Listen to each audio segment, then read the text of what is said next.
Blitz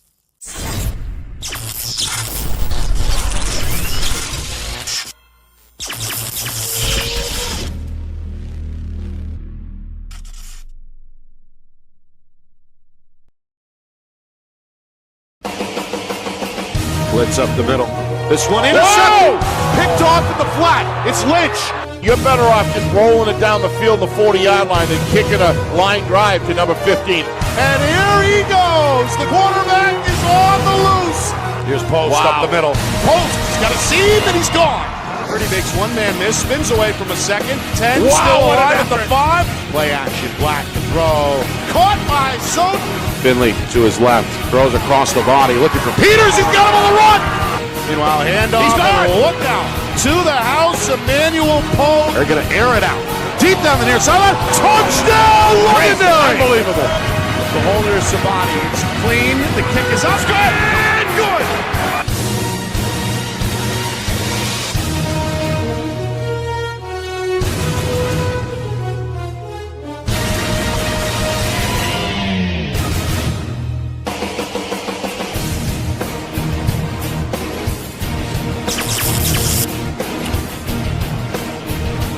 Well, hello everyone, and welcome here to Londonderry. Nick Anastas, Steve Beals with you, getting set for our Friday Night Lights New Hampshire Game of the Week, presented by Beals Insurance. Nashua South and Londonderry, a do-or-die matchup here in the Division I quarterfinals. These two teams did not meet during the regular season. They play in two different conferences. And, of course, both are widely considered as more of the two established programs statewide. We begin with the home team in Londonderry. They fell in Week 9, still earned a first-round bye after winning the Central Conference. With a 6-2 in-state record, they had a bye week last week to get healthy, and they have a number of players up at who may or may not see action today. A lot of game-time decisions for longtime head coach Jimmy Lozon. On the other side, Nashua South made a statement last week, putting up 59 points in the preliminary round win over Bishop Girton. They come in here riding the coattails of junior quarterback Cody Jackson, who was outstanding in that victory over the Cardinals. So we spoke, Steve, off air with a lot of folks familiar with both programs before the game, and well, nobody gave me a definitive prediction. That's how 50-50 this one may be. Anybody's guess as we head towards the top of the hour kickoff. Well, without a doubt, Nick. I was talking to the great Tom King for a while. Got some historical context for. I didn't realize back in the 80s and 90s the whole Sawyer era and how significant the battles between these two teams were back then. And it was kind of interesting to hear and how far back Coach Knight goes, towards that. So if you had told me after that incredible game last night in Pinkerton against Wyndham, Nick, and then staying up till 1 in the morning to watch the Tyson Paul fight and then coming here, I would say that FNL is ahead of Netflix right now as far as the excitement in my book of what those teams and programs were able to provide us. Just great entertainment last night. What a game, folks. Check it out.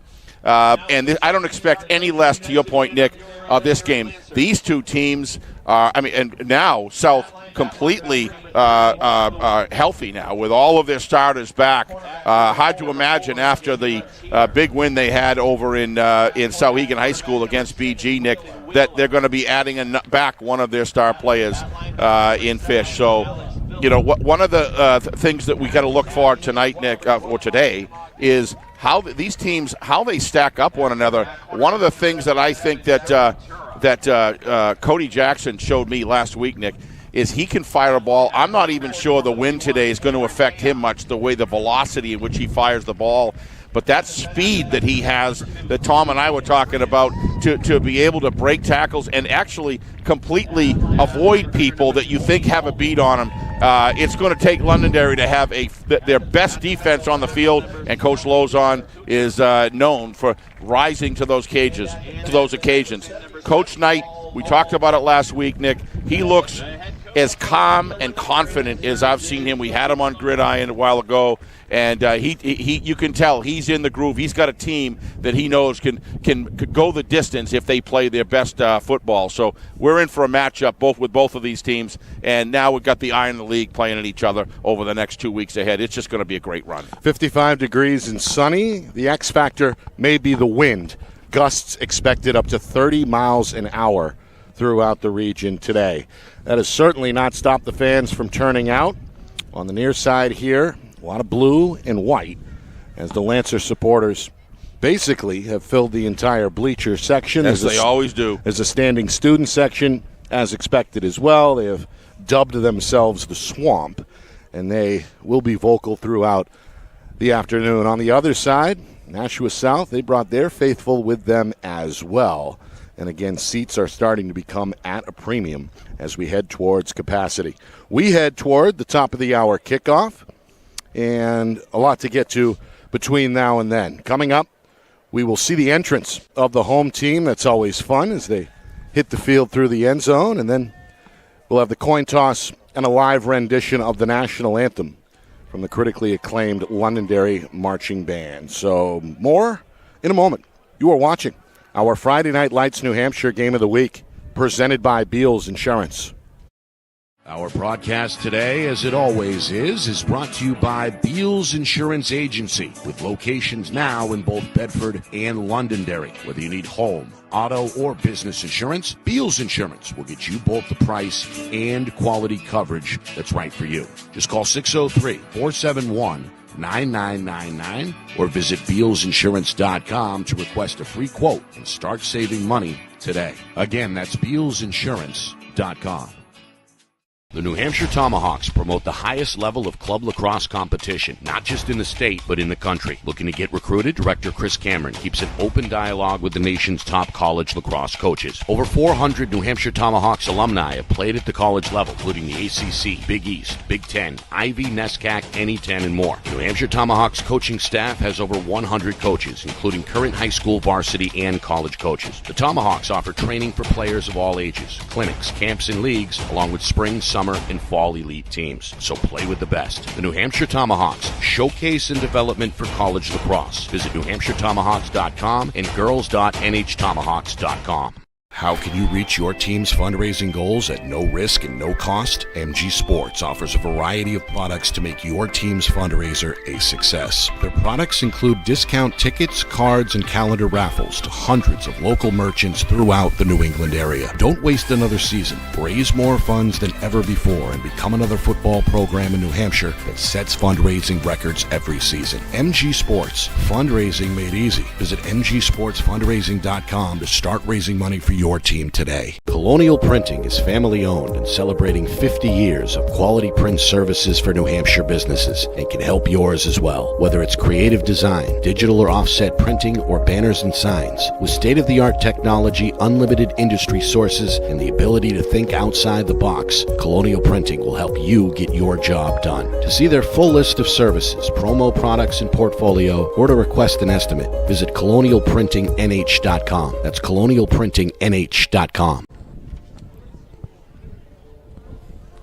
Well, we're back here at a windy Lancer Park in Londonderry. Counting down the minutes to the top of the hour kickoff between Nashua South and Londonderry. Nick Anastas, Steve Beals with you. Quarterfinal action statewide. We saw one final last night. We were in Derry. Pinkerton held off very stubborn Wyndham team in a nail-biter. 14-6 was the final score there. So the Astros are back in the semifinals. The other three, we are not so sure. Bedford, the defending champ, they play host to Alvern. And, of course, Exeter as the 2 seed, the other undefeated Division I squad. They play host to Memorial.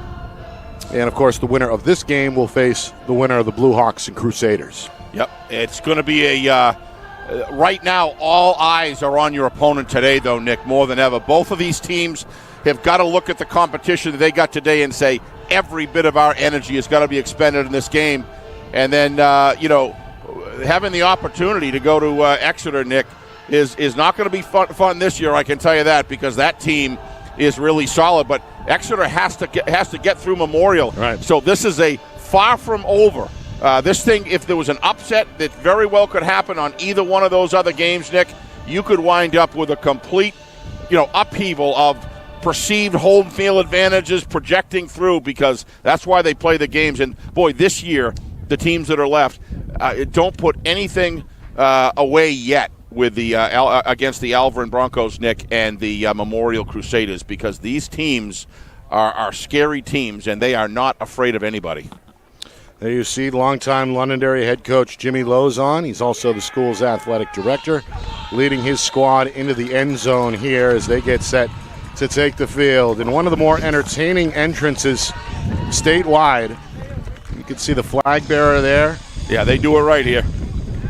Of course, it's Carson Palma, the 5'8" senior running back, and he's going to lead his troops onto the field.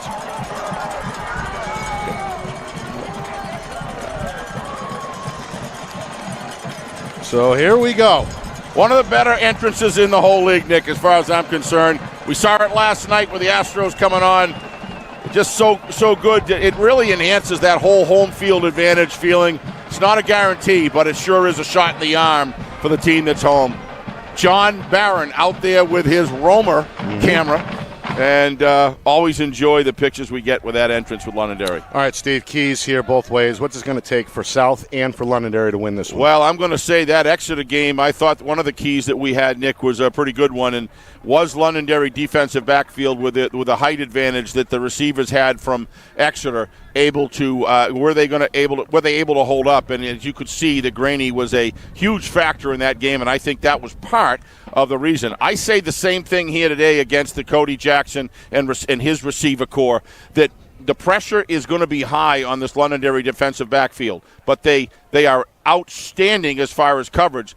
Cody Jackson is going to have to fire it properly in order to be able to beat these guys, but there is a height advantage. I'm going to be watching that really closely. And then if there's ever a trench battle that's going to go on, Nick, we saw it last week against BG.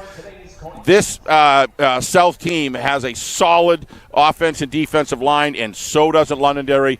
The key is going to be winning that battle, and I think who wins that battle today, I hate to say it, it happens so often, is going to probably come out on top of this game, because the running is that good and both teams are healthy. Well, Londonderry a little shorthanded. You can see as the captains head to midfield, one of their seniors, unfortunately, not going to go today. That's Devin Bowles, number 5 in blue, still battling a right wrist injury. And Londonderry has tried to make do without him over the last several weeks. Yeah, I was not. I went over that. I did not hear that. That's the first that I can see him out there. So Londonderry losing one of their key guys going into this game. But you got to have step-up guys. It's next man up, and at least knowing that ahead of time, you can't replace a Devin Bowles. But at least knowing it ahead of time, you can prepare your other players. So that's unfortunate for the Lancers, Nick. And but he did not play against Exeter either the last time we saw these two teams in action. Of course, we called that South BG preliminary round game, and we were out in Exeter for the Lancers and Blue Hawks in week number 9. We talked about Cody Jackson, and rightfully so. Yes. The junior looked very dynamic in a 5-touchdown performance over the Cardinals. His counterpart today is probably just as good. That's, of course, the veteran Sam Ogden. He is a senior, and he's one of the top 10 finalists for the 2024 Ukeka Player of the Year Award. Very dynamic player, number 12 in blue. Well deserved, Nick. This guy has been getting it done all year long. When they don't have him, Nick, they do have Alex Villa to step up and take nothing away from Alex. He's done a terrific job for him when he had to go in. But Sam Ogden is the guy that they count on to make this thing go. And don't underestimate, we talk about Cody Jackson's run ability. Don't underestimate Sam Ogden's running ability, because it is fierce. And they're going to need that. The quarterback running game today is going to be another key, Nick.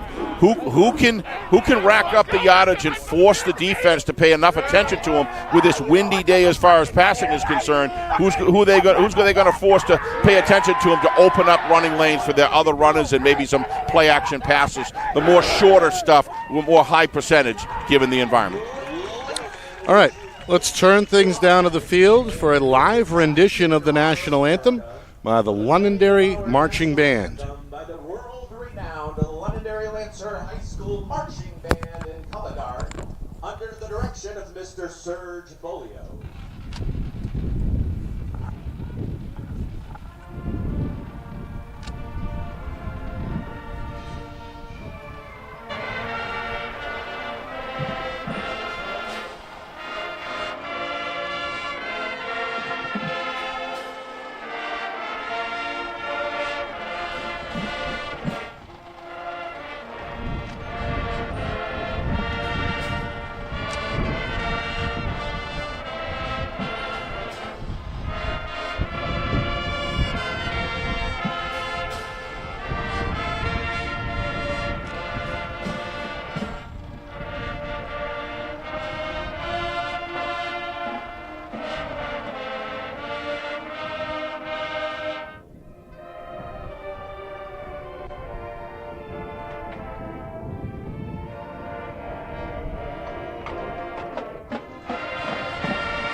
Well, a great job there by the Londonderry Marching Band under the direction of Serge Bolio. Nick Anastas, Steve Beals with you. It's our Friday Night Lights New Hampshire Game of the Week presented by Beals Insurance. Nashua South and Londonderry here in the quarterfinal round.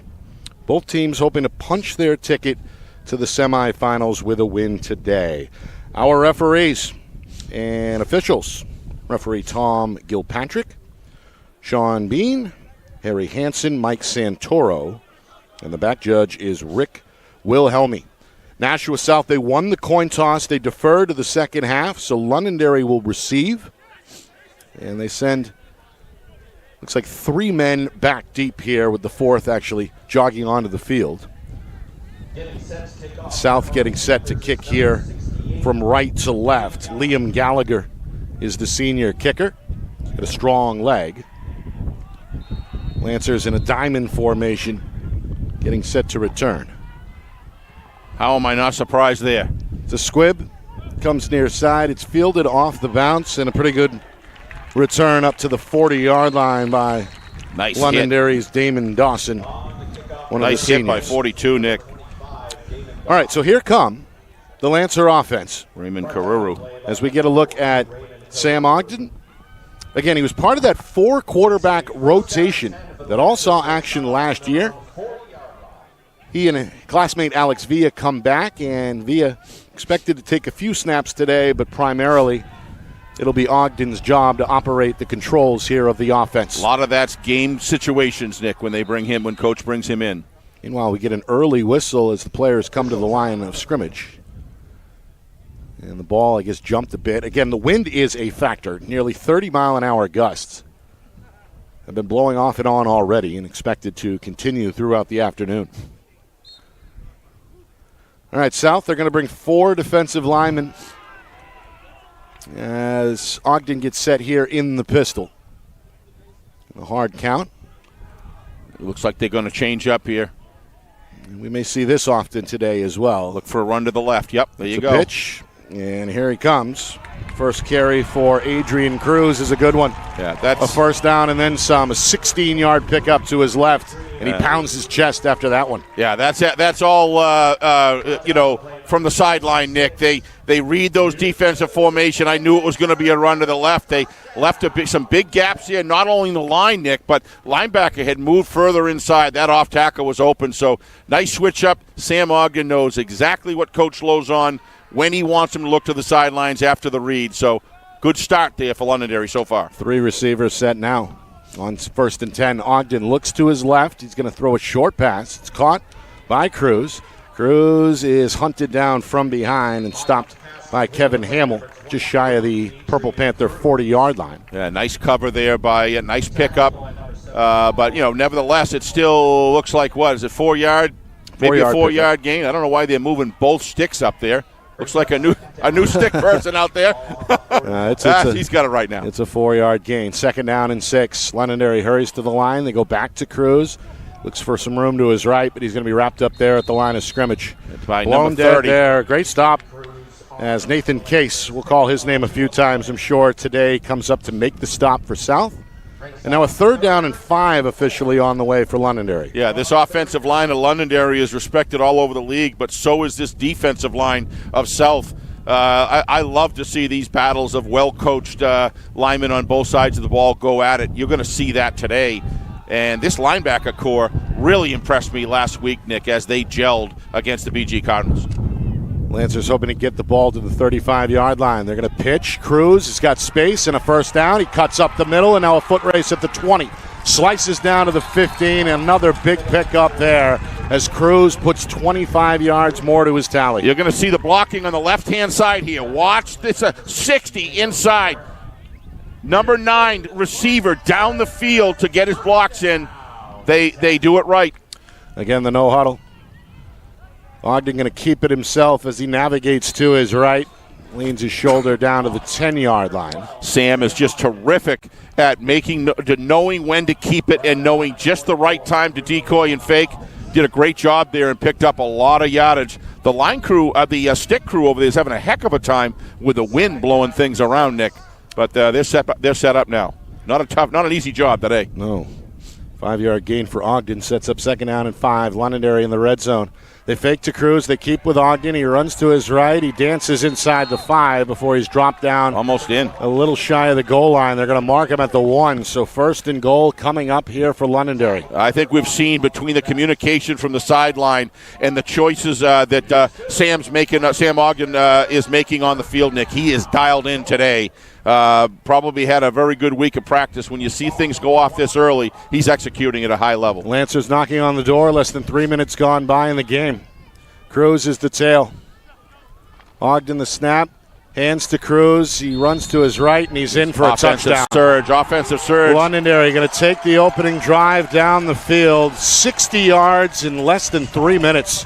It's 6-0 home team. Yeah, that is not what you want to see right from South.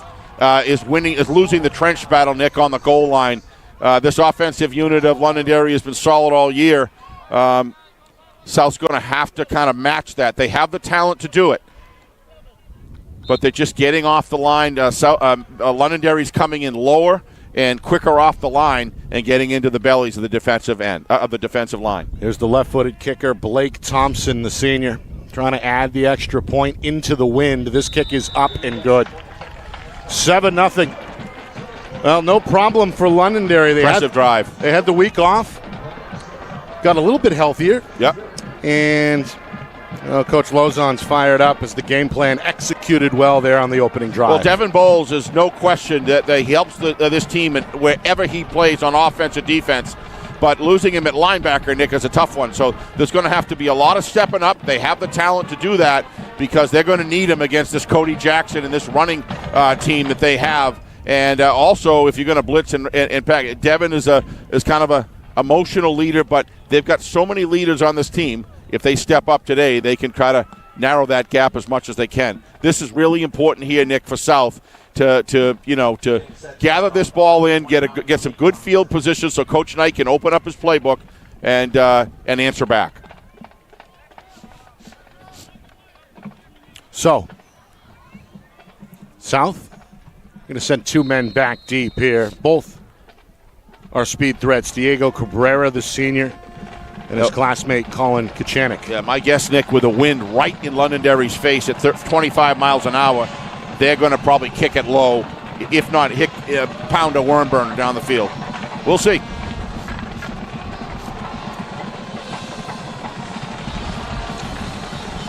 Thompson's kick. Yep. It's a good one. It's going to bounce at the 15-yard line. And Cabrera. Oh, the ball's out. May have lost Londonderry says they have it, Nick. See what the officials think. Certainly the Lancers are fired up. And it is. And this place goes a wild. Turnover.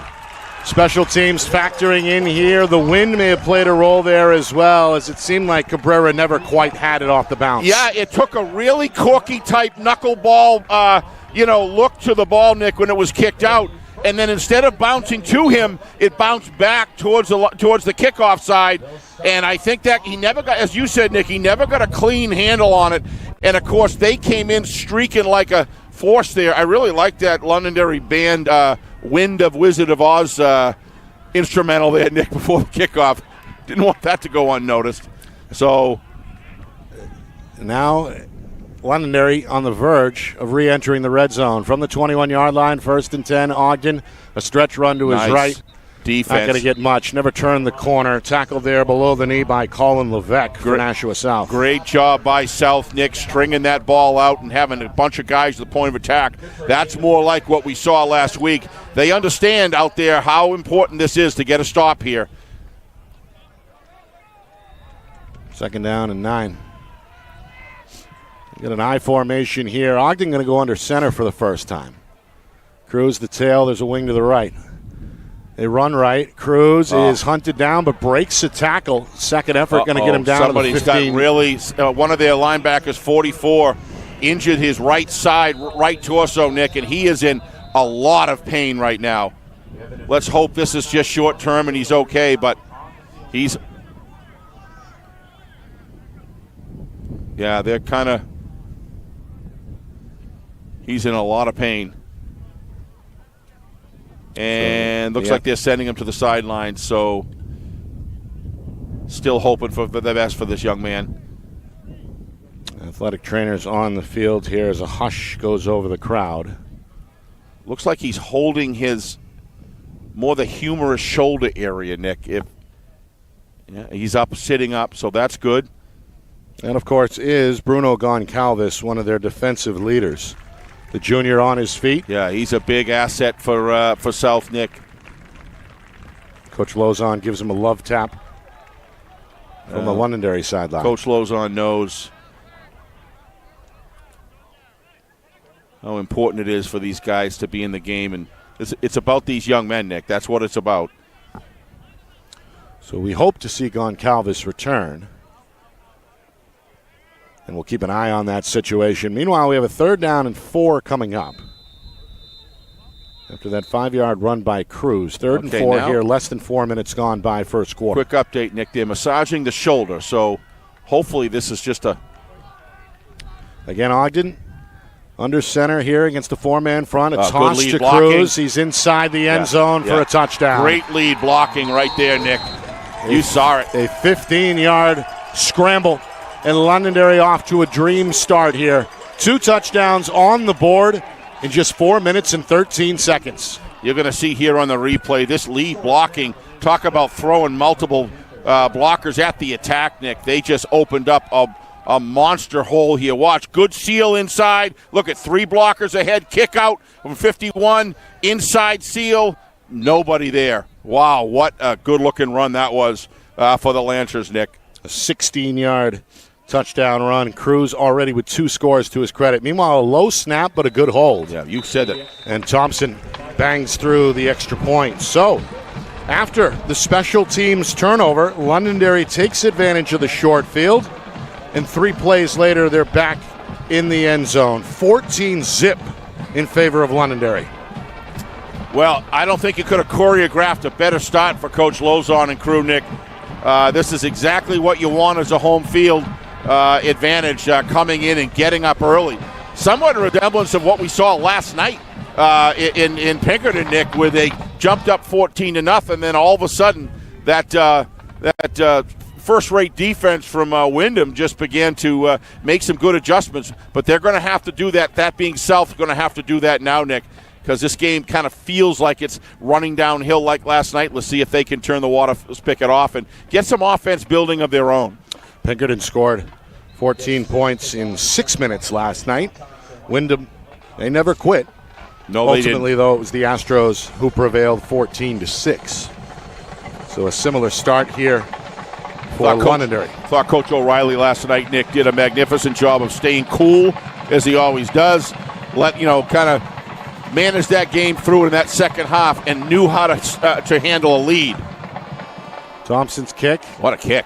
Cabrera from the 10. Going to come up the middle to the 20. Looks for some room to his right and eventually gains the 25-yard line. Lancers. Oh, sorry, Nick. Go ahead. A little hard to hear with the speakers here. I'm doing my best. I'm trying to get better out of here, bud.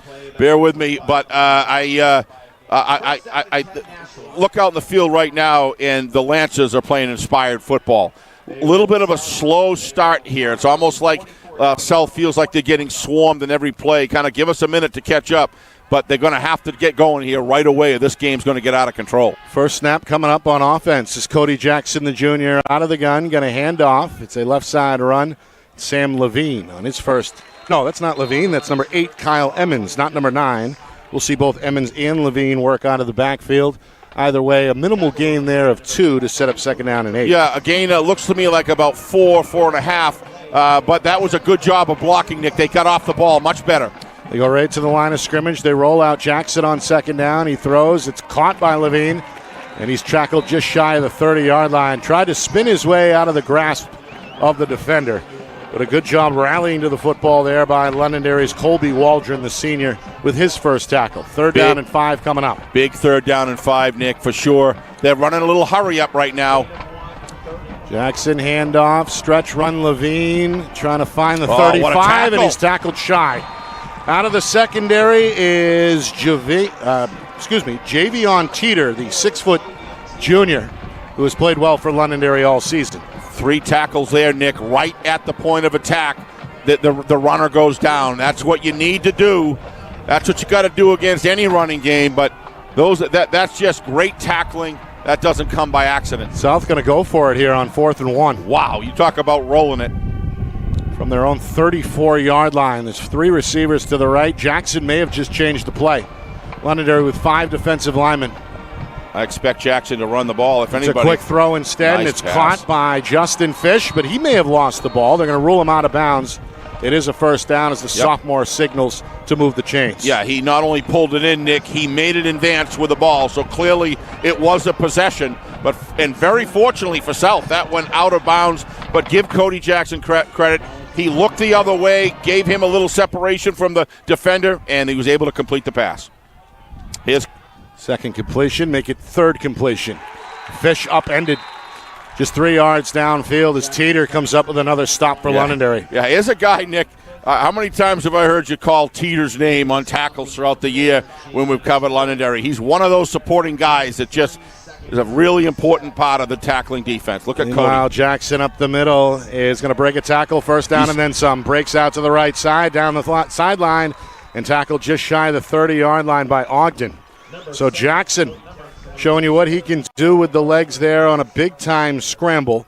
A 35-yard gain on the ground. Great decision by Coach Knight, Nick, to go fast-paced on this. I think it's having a benefit, it's giving a benefit to the execution and the advantage that South has had in these runs, and Cody just showed why he's Cody. Handoff up the middle. Nice run. Yeah, good breakout. Emmons to the sideline. Flag on the play as he stumbles down inside the 10-yard line. Yeah, I think you're going to get a hold on number 6, Nick. It looked to me like he got in a little too tight, and there was a little bit of a tug there. Maybe we can see it here on the replay. Watch number 6 down on the right-hand side. Looks to me like he might have been holding. Now you can't. It was in the back of the. Maybe we'll see it here. Should be the first penalty either way. And it is indeed a hold against Nashua there it South. is right there. I didn't see all of it, but that looked to me like to be the player, Nick, that was on the point of attack where there was any kind of that style contact whatsoever. So official was right there. So that's unfortunate for South, but they are marching the ball down the field, and they've gained good field position on the Lancers here. First down and 7 from the Lancer 24. They go back to Levine. He's got room. He slices into the secondary. Leans forward down inside the 15. It's going to be close, Nick. They're going to move him. That's a first down. They give him the first down. So South finding their legs here. Yeah, I'm about to say, South looking good here on their first offensive possession. Yeah, they got to hurry right back to the line of scrimmage. High tempo. Levine is the back. They give to him. This time the hole snapped shut, and he's lucky to get back to the line of scrimmage. Up front there for Londonderry. Number 70.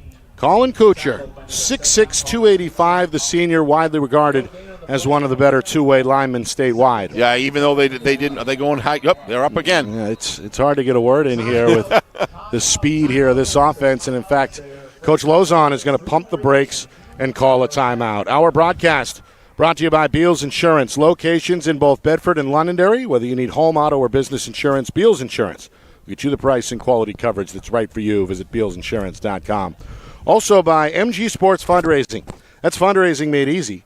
MG Sports Fundraising is the official fundraising partner of Friday Night Lights New Hampshire. Visit mgsportsfundraising.com. Start raising money for your team today. Also by the New Hampshire Tomahawks. Showcase and development for college lacrosse. Visit nhtomahawks.com and also girls.nhtomahawks.com. And finally by Colonial Printing.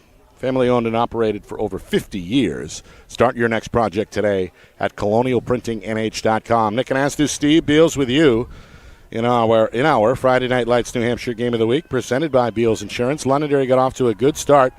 Took the opening drive down the field 60 yards. An Adrian Cruz touchdown made it 7-0. On the ensuing kickoff, a fumble gave Londonderry the ball back. Cruz scored again. And now on South's first official offensive possession, they're looking to put points on the board. Not going to happen here as the left side run was blown up. Well, Nick, Kyle Emmons and number 58 here, Colby Walden. Those two guys, Nick, to me, have are just achieving tremendous things this year of the impact. I was talking to one of the coaches at Londonderry not too long ago and spoke very highly of these two guys' performance. Meanwhile, this one is whistled dead. That they may be going too fast even for the pace of the offense setting, Nick. It's actually a defensive penalty. Is it? Okay. Offsides. Well, then it worked. So a 5-yard penalty is going to move the football down near the 5-yard line. No question, this pace is giving South a nice advantage working their way down the field. 3rd and 4 from the 6 officially. Jackson calls his own number, breaks to the left, gets hit around the waist, and dropped down. That's a great tackle. Sure is. Ventura, the senior, able to knife his way into the backfield to stop Jackson. 4th and 4 coming up. Number 58 in there as well, Nick, who we were just talking about. Great team tackling right there. The big play, you bend but don't break. Lancers don't hesitate. They're going to go for it again. Already 1 for 1 on 4th down on the drive. 4th and 4 from the 6. Changing up the play. Empty backfield here. Jackson looks to Coach Knight on the sideline, gives the troops the instruction, and drops back here for the gun snap. It's a 3-man rush. Jackson over the middle. What a pass. Throws a strike for a touchdown. What a pass by Cody Beautiful Jackson. catch as well. It's Levesque open in the back of the end zone, and South makes a statement of their own. They're on the board. It's 14-6. Yeah, that they had to finish that, Nick, and they did. And now all of a sudden, same situation as last night. Looked like it's going downhill, and then look at Cody's form right there. And look at the flick on that ball. This guy is special, and I apologize that I didn't see to the extent. I knew he was a good quarterback, but boy, I'll tell you, the development of this man is something else, and his mechanics, and to be able to be a running threat like this, his decision-making, it goes on and on. Can't say enough about his execution on the football field against a very tough defense. Extra point try coming up. A number of different kickers on the South roster. We saw Liam Gallagher handle the kicks off the tee. And now the extra point try, they're going to bring out Nick Chipchak, senior. Now Chipchak going to scramble to the side. And they may have just... They got another offsides here against Londonderry. Looks like they're going to go for 2. Yeah. So the ball is going to be moved from the 2-yard line up to the 1. That's enough to change Coach Knight's mind. Yeah, but they want 2 here. Yeah, it's taken quite a while. It looks to me like the back judge is tapping his side. He's counting, but Jackson now ready. He's got Levine to his right. Emmons in motion. And again, we may see an audible here. We saw the change of play just before the 4th down touchdown. We're going to see it here on the 2-point try as well. The hand to Evans, and he's spun down by Ventura. A great read again by Ventura on his second tackle. The 2-point try fails, and it stays 14-6. Really thought they were going to give that to Jackson in that situation, Nick. With that short amount of yardage, just look for the right seam or the right opening on the offensive line and just shoot it. Very little yardage to go to hit the goal line, Nick. And they did a handoff, an east-west handoff, and just great penetration by the Lancers. Ventura, a couple of stops on that drive. Nonetheless, Look at that pass. We get a look at that touchdown throw from Jackson to Colin Levesque. And South, mission accomplished. They get themselves points. They make it a one-score game again, despite the failed two-point try. Yeah, decent quarterbacks throw to the player. Great quarterbacks throw to the spot. And that's exactly what he did right there. He knew where he needed to throw, well-rehearsed, and then get game time against a great defense. And that was just a great play all around from quarterback to receiver.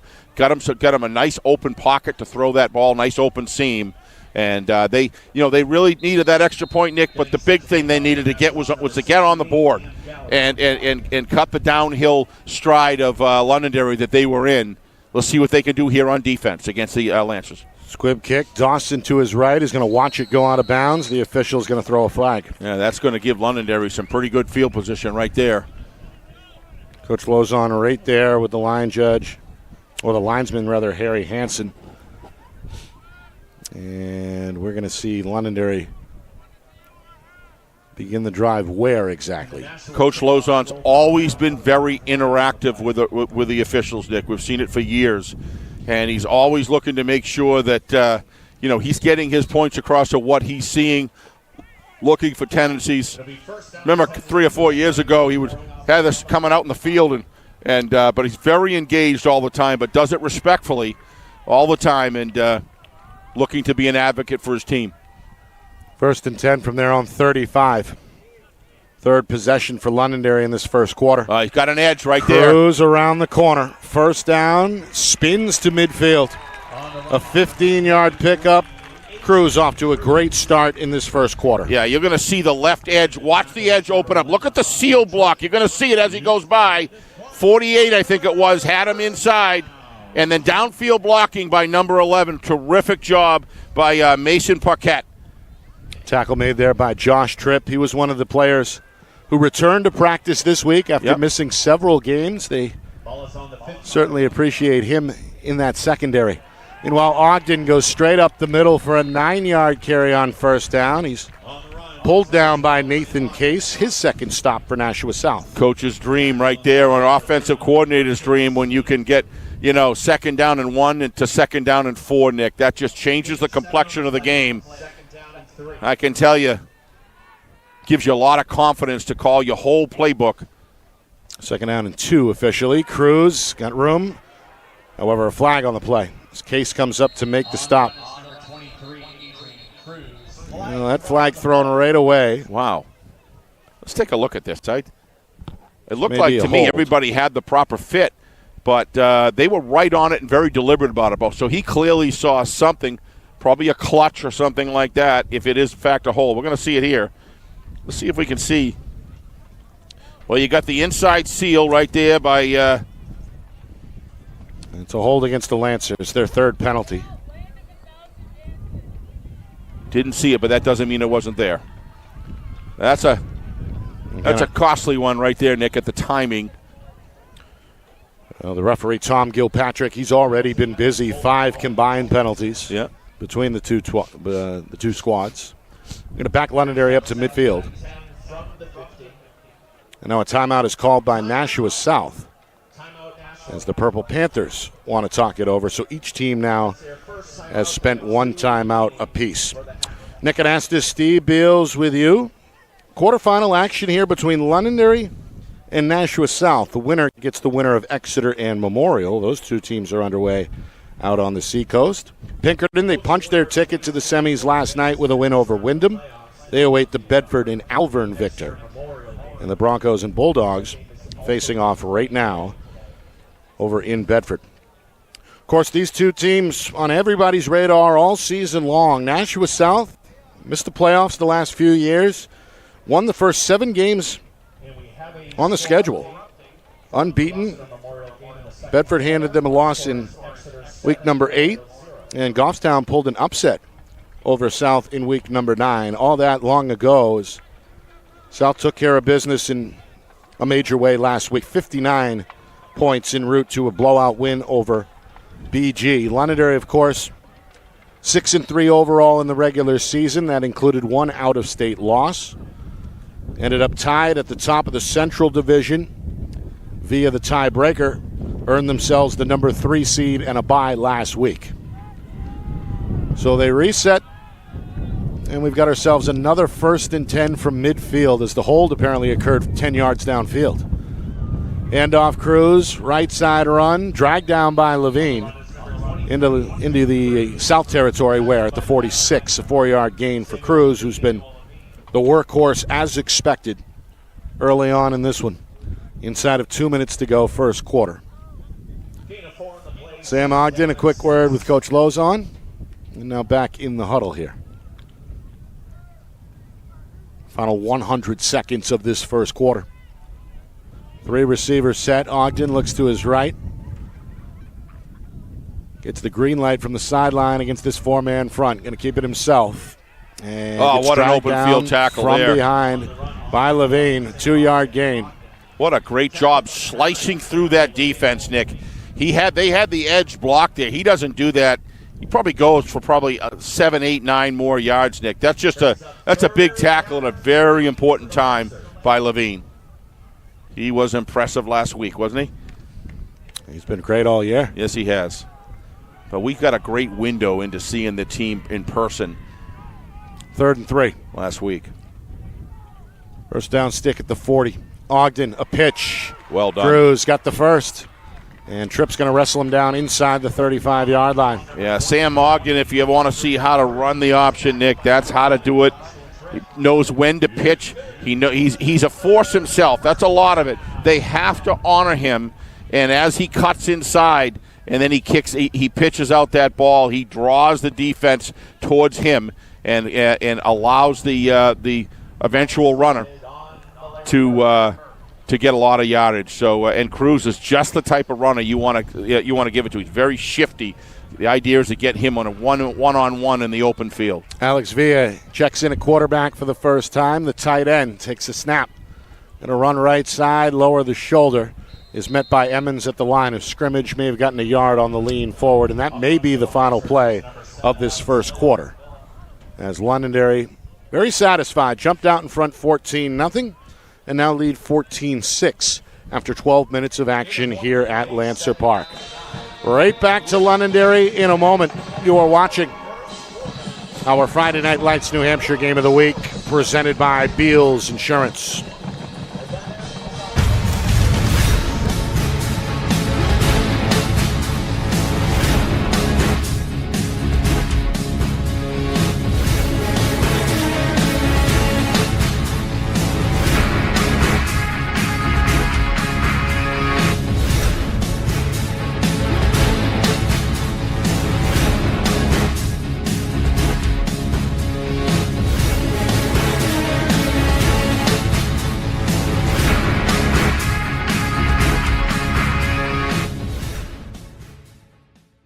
Our broadcast today, as it always is brought to you by Beals Insurance Agency, with locations now in both Bedford and Londonderry. Whether you need home, auto, or business insurance, Beals Insurance will get you both the price and quality coverage that's right for you. Just call 603-471-9999 or visit BealsInsurance.com to request a free quote and start saving money today. Again, that's BealsInsurance.com.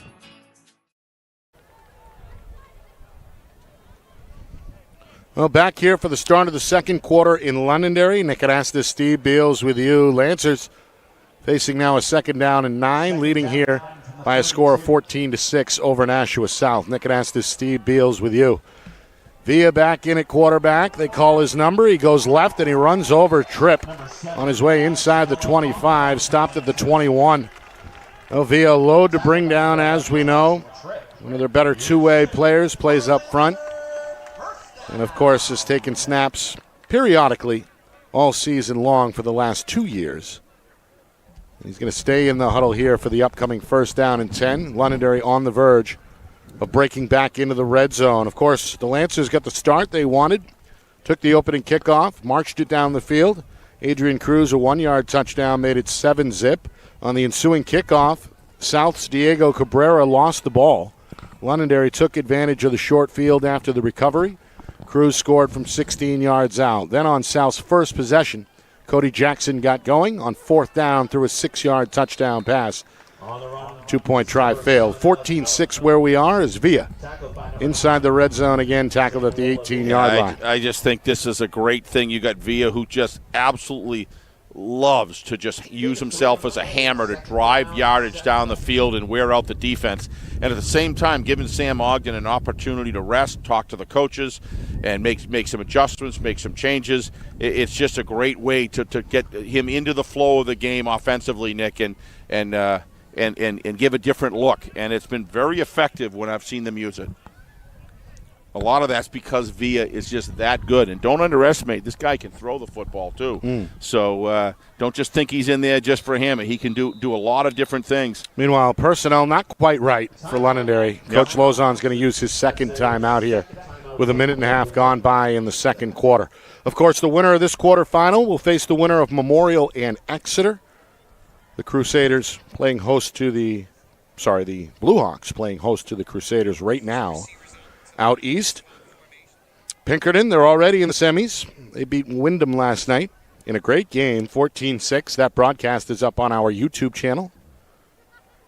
And Bedford and Alvern, the third quarterfinal game underway right now. The defending champion Bulldogs have won 25 straight and look to make it 26 in a row. Alvern hoping for the upset on the road. All right. Coach Lozon's got his group ready to go.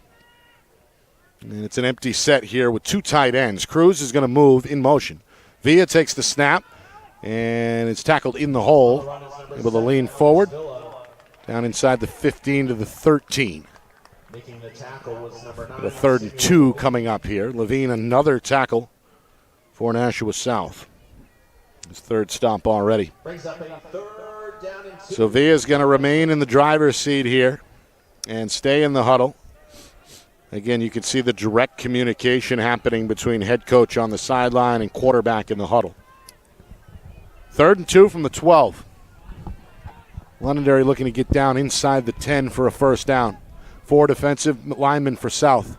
What great blocking. Villa is tripped up in the hole, but again, his momentum is going to carry him inside the 10 for a first down. Yeah, Alex has got to watch not dropping his head too low, Nick, because it's imperious. Number one, it's not safe, but second, mostly, Nick, he wants to maintain his vision as he leans forward because he could have sidestepped him and probably gone all the way, but he just loves to deliver a hit so much. You can tell he enjoys it out there. But Alex been doing this a long time, so. First down and goal from the 7. Ogden back in. And back to the I formation. A pitch left side. Cruz trying to keep his balance, lunging for the end zone, and he's in for his 3rd touchdown of this first half. However, there is a flag back at the line of scrimmage, and you can see the frustration on the Londonderry sideline. This one looks like it's going to come back. Wow. It's a lot of holding calls. Very untypical, Nick. Here's another holding call that's going to negate the touchdown. The officials have been busy. 5 combined penalties in that first quarter alone, and now another here in the first 3 minutes of the second quarter. Looks to me like both defense, offensive linemen are very active, Nick. If it is holding, it was out of our view, or it was very subtle. It's going to back them up to the 14-yard line. First and goal from the 14. Ogden going to stay under center. Jerks the left leg twice. Gets the motion he wanted. Hands to Cruz, and Cruz collapsed upon. Yeah, that ball. Case is right there again for the stop for South.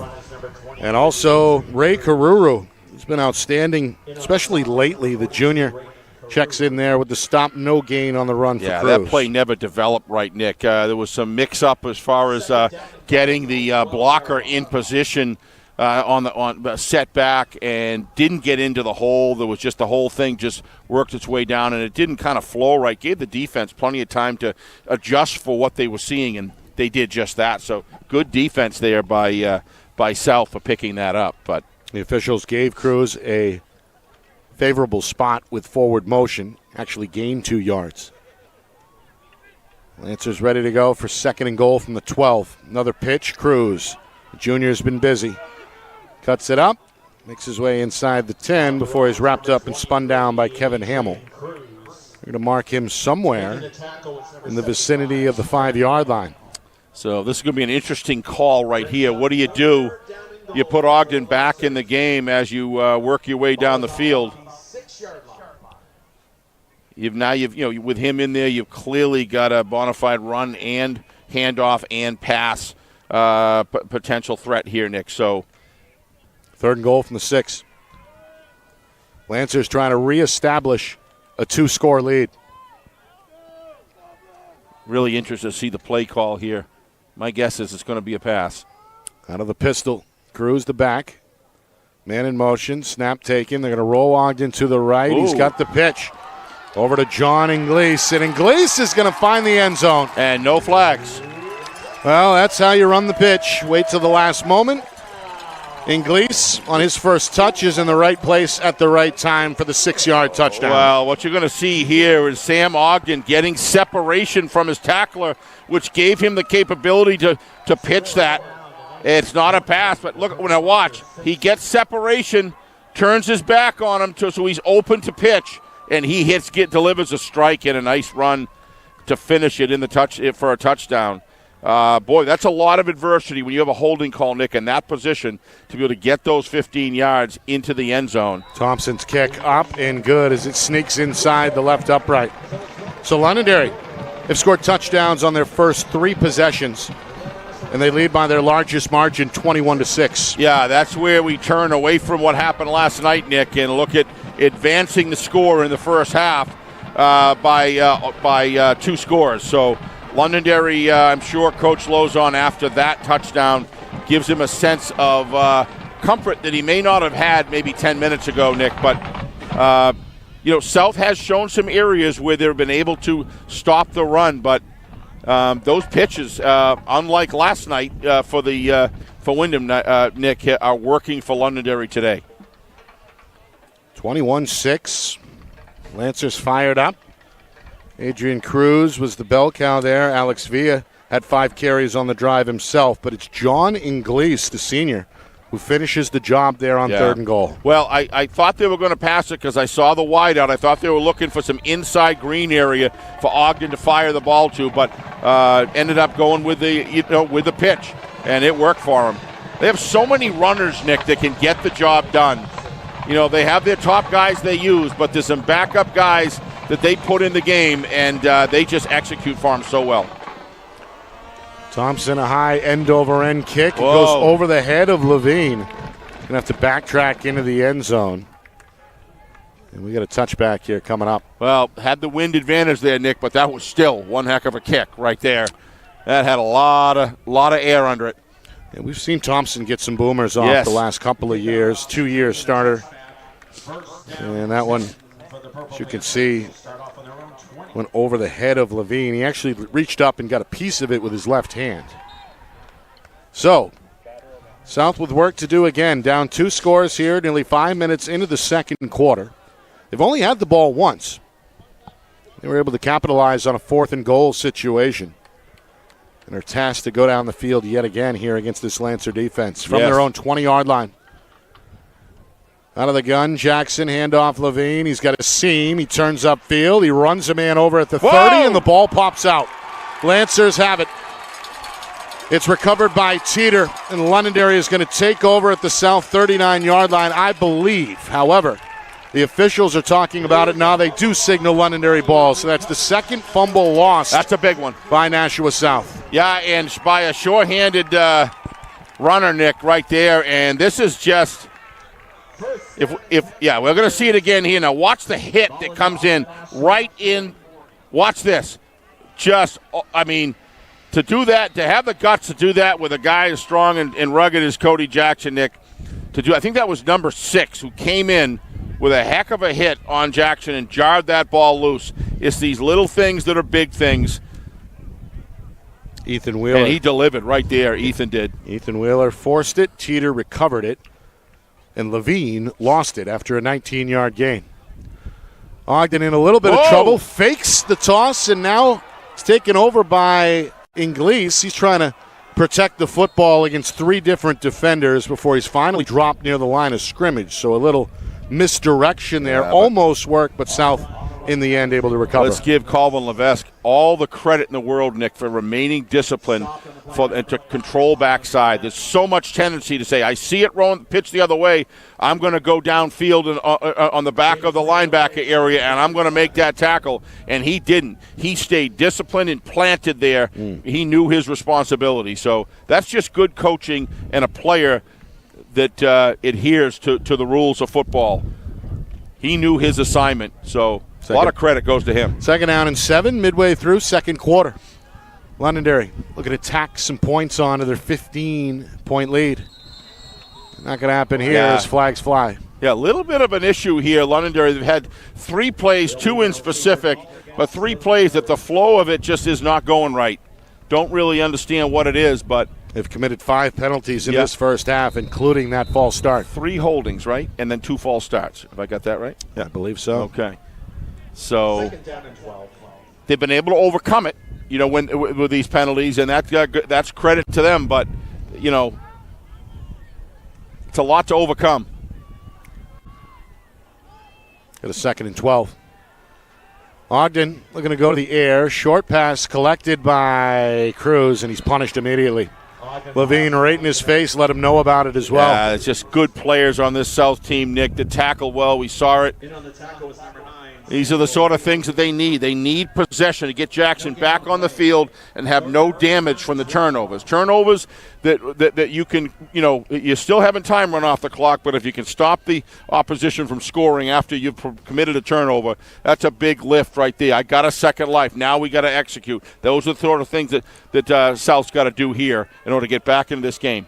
South hoping for a stop here on 3rd down and 12.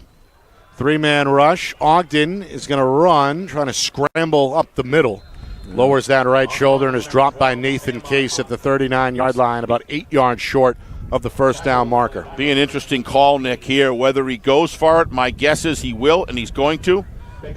I think this is an interesting. He's on the 40. They're going to time out. Looks like he wanted a timeout. I thought Coach. They're going to change the play. Going to change. I guess it's just a change-up. They're talking about it. Don't be surprised if you see a timeout here. Coach Lozon only with 1 timeout remaining. Yeah, he really doesn't want to use it if he doesn't have to here. He may be trying to get them just to jump. On 4th and 8. Again, Ogden looking over his left shoulder at Coach Lozon, and now... Why not, right? Why not try? We have a delay of game penalty. South very disciplined, Nick. That's not easy. They're feeling it. They know they've got to stop this, stop if there's going to be an offensive play that's run, and they stay disciplined. So those are those little things that when you talk to your guys on Monday, you tell them, that these are the things that how you win football games is play mistake-free. So Villa is on for the punt with his toes at his own 45-yard line. 2 men back deep for Nashua South. Cabrera and Emmons. This is a good kick. High in the sky. It's going to land near the goal line and take a bounce into the end zone for a touchback. So South, they get the stop they wanted. And the score remains the same, 21-6. Purple Panthers back onto the field, getting set for this drive to begin at their own 20-yard line. Just over 4 minutes to go in this first half. Londonderry scored the first 14 points in the first 4 minutes. 2 touchdowns from Adrian Cruz. South got on the board with a Jackson to, who was it? Levesque. 6-yard touchdown, 14-6 after one. Earlier in this quarter, John Inglis on a 3rd and goal scored from 6 yards out from Londonderry. The first 6 or 8 minutes of a third quarter is the most important part of a football game. There's a quick throw over the middle, and that's incomplete. This last 4 minutes, Nick, are going to dictate a lot because it's really going to change the complexion if South can go down and get any kind of points on the board, Nick, especially if it gets them within one score going into the second half. Just gives you that when you come out on the third quarter, Nick, it just gives you that kind of extra confidence as you go in for halftime. So this is a big drive for them. And Nashua South will be receiving the kick to begin the second half. Handoff, not much there for Levine to his left. Wrapped up and dropped by Colin Kuchar. Boy, that wind is gusting. It's his second tackle. And now we got a 3rd down and 6 here. Stay tuned for the band at halftime. We'll be delivering that as well. South hoping to avoid the 3 and out.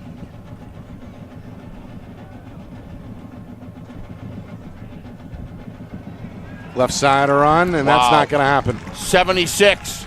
Paul Bender. Nowhere to go for Levesque there as the big 6'6". Paul Bender was waiting for him. Paul Bender the third. He's actually listed at 6'7", 290. Yeah, I went. And he's every bit as big as that. All you got to do is walk by these guys, Nick, while they're warming up for a game, and you realize how small you are. These guys are big, tall, rugged.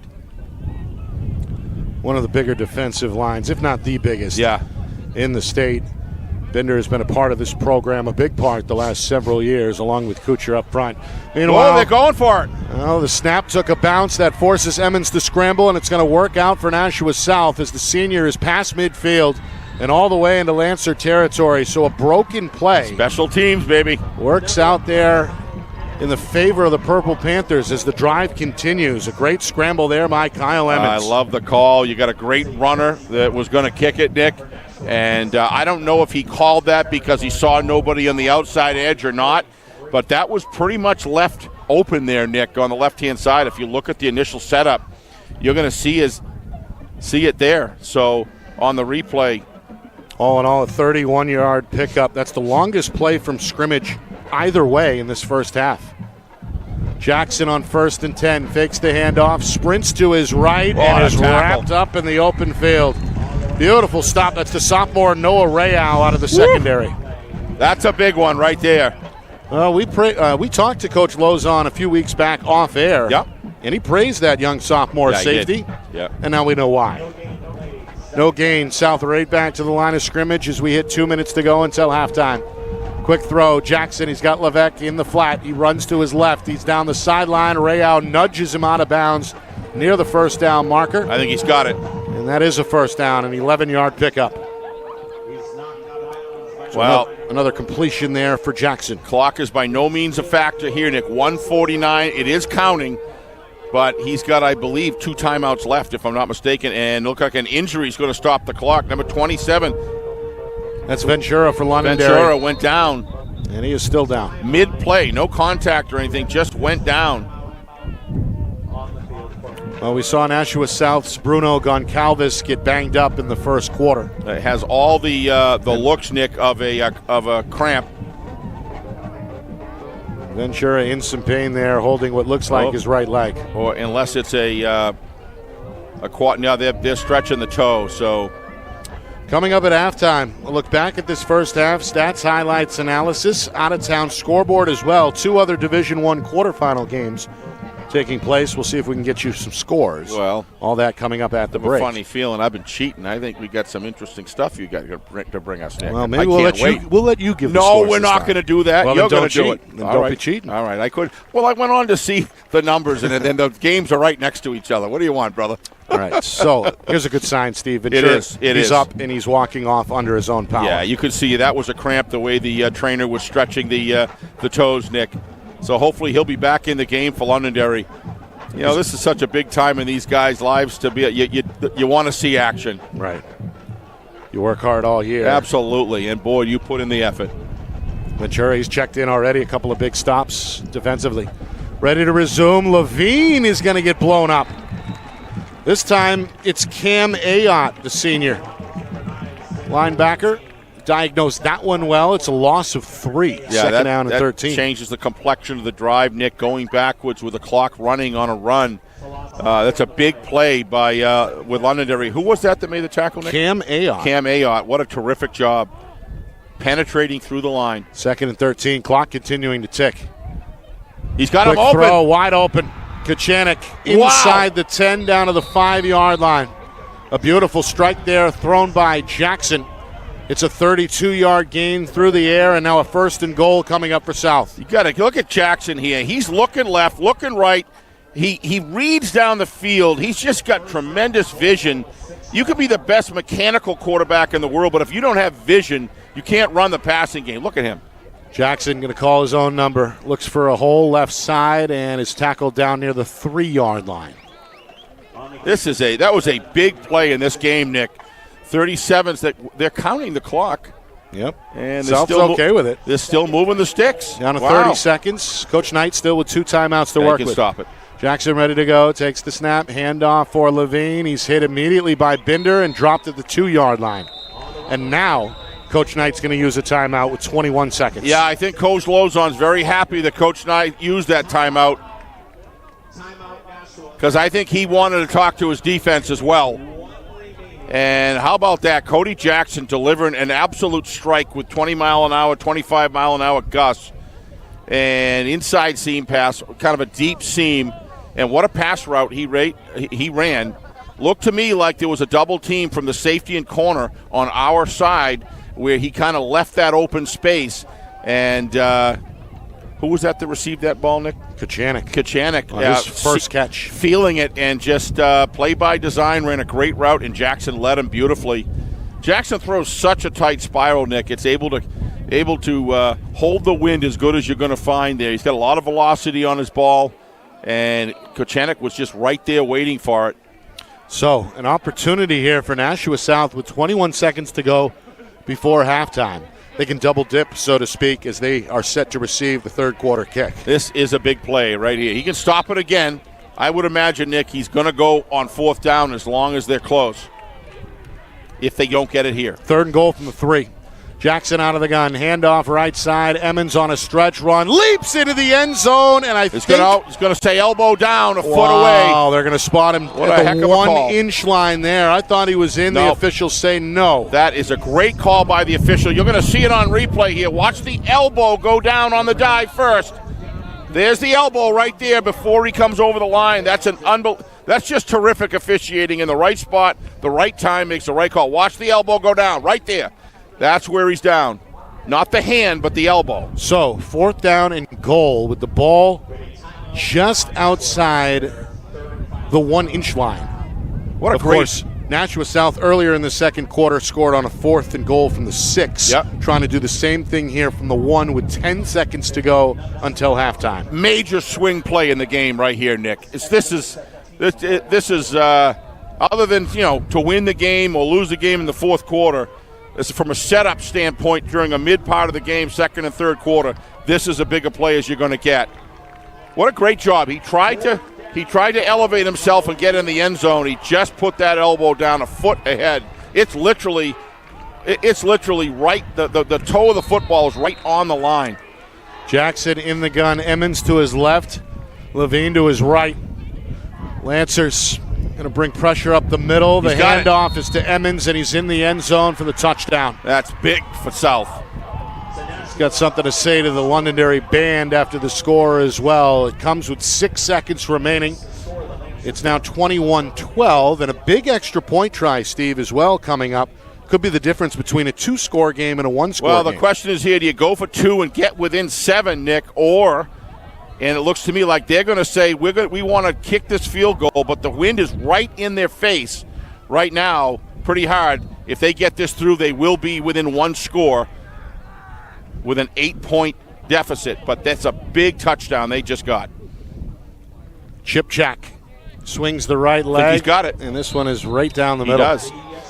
So, 21-13. Well done there by Nashua South from a clock management standpoint. Very good. They leave Londonderry with just 6 seconds to work with. Yeah, that's just a terrific drive right there. It wasn't without its challenges along the way, but when they needed to come in big, and of course the marquee play in that drive, Nick, was that deep inside slant to from Cody Jackson to, is it you said Kachanik. And I want to make sure I get that right. I think I pronounced that wrong last week, so hope that's right. But nevertheless, what a terrific job. What a terrific route run by him, and a great delivery from Jackson. Nick, this is a very different game. As long as no other scores happen or anything like that, going into halftime, this is a very different game than what we had just 2 minutes ago. Yeah.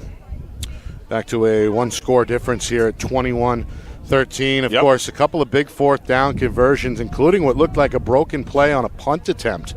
Ended up as a 35-yard pickup for Kyle Emmons on a scramble to his left, and then on 4th down and goal, they go back to Emmons for the 1-yard touchdown. Well, I'm going to assume Coach Knight called that, and as opposed to giving him the option. Either way, just a great special teams play for Coach Knight and his whole staff and the players on the field, because that is what broke the ice to open this drive to get inside the Lancer territory. So we've got ourselves a football game here. Karuru is going to hold this. Kick offered on a squib. Going to roll off the foot of Preston Boys. Covered up well by Londonderry's Waldron. Inside the 40-yard line. Just 1 second goes off the clock officially. I've been avoiding looking at my phone in honor of you. I want you to know that, my friend. We're going to get some scores coming up here at halftime, plus a full recap of that first half. Yeah, it's a... So we'll see how aggressive Coach Lozon wants to be here. Did those other games, Nick, start? They started all at 1, right? So we should be pretty good sync as far as the quarters that those games are in. Action going on between Alvern and Bedford, and Memorial is in Exeter. All right, 3 receivers here. Out of the pistol, Cruz right behind Ogden, who takes a snap against a 3-man front. He's got a clean pocket. He's going to air it out down the field. This one overthrown, incomplete, and that's going to bring us to halftime. Number 5 impresses me, Nick. That's great defensive job there of not drawing an interference call and holding that runner away from the route. That's how it's supposed to be done. Watch this. You're going to see him.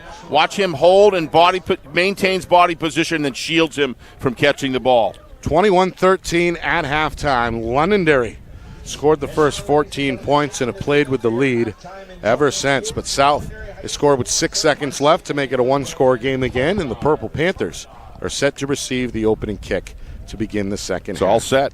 All right.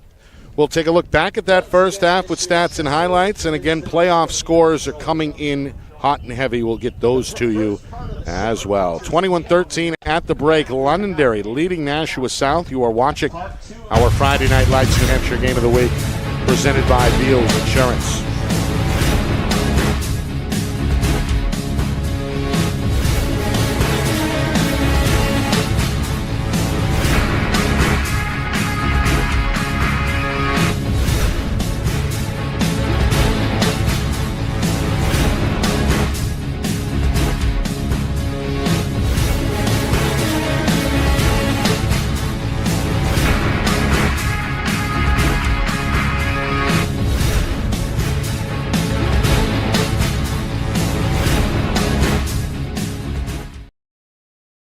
Our broadcast today, as it always is brought to you by Beals Insurance Agency, with locations now in both Bedford and Londonderry. Whether you need home, auto, or business insurance, Beals Insurance will get you both the price and quality coverage that's right for you. Just call 603-471-9999 or visit BealsInsurance.com to request a free quote and start saving money today. Again, that's BealsInsurance.com. The New Hampshire Tomahawks promote the highest level of club lacrosse competition, not just in the state, but in the country. Looking to get recruited? Director Chris Cameron keeps an open dialogue with the nation's top college lacrosse coaches. Over 400 New Hampshire Tomahawks alumni have played at the college level, including the ACC, Big East, Big Ten, Ivy, NESCAC, NE10, and more. New Hampshire Tomahawks coaching staff has over 100 coaches, including current high school varsity and college coaches. The Tomahawks offer training for players of all ages, clinics, camps, and leagues, along with spring, summer, and fall elite teams. So play with the best. The New Hampshire Tomahawks, showcase and development for college lacrosse. Visit NewHampshireTomahawks.com and girls.nhtomahawks.com.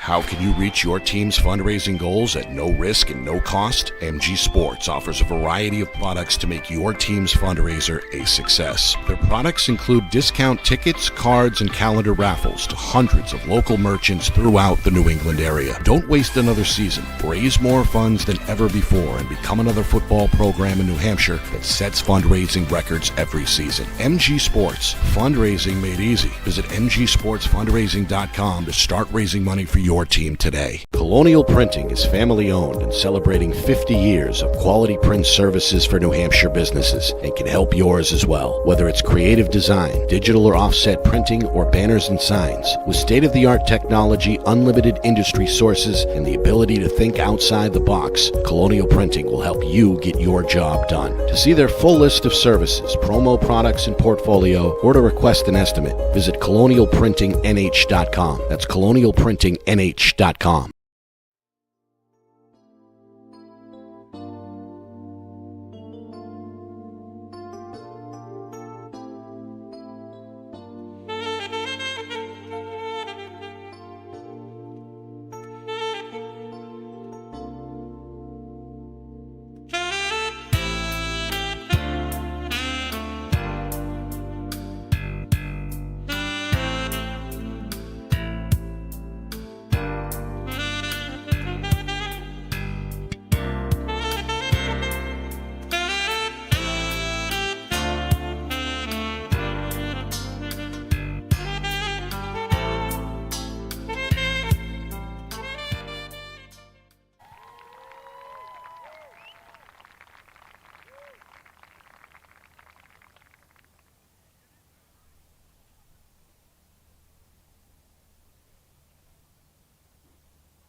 Halftime here in Londonderry, the Lancers leading Nashua South by a score of 21-13.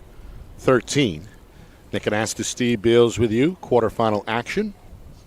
Londonderry got the start they were hoping for. The number 3 seed took the opening kickoff 60-plus yards in just over 3 minutes and capped off the drive with a 1-yard touchdown run by the junior, Adrian Cruz. Cruz busy in that first half, 13 carries for 99 yards for Londonderry.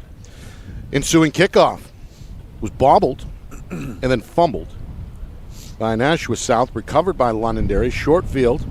3 plays later, they're back in the end zone. 14-0 at that point, just 4 minutes into the contest.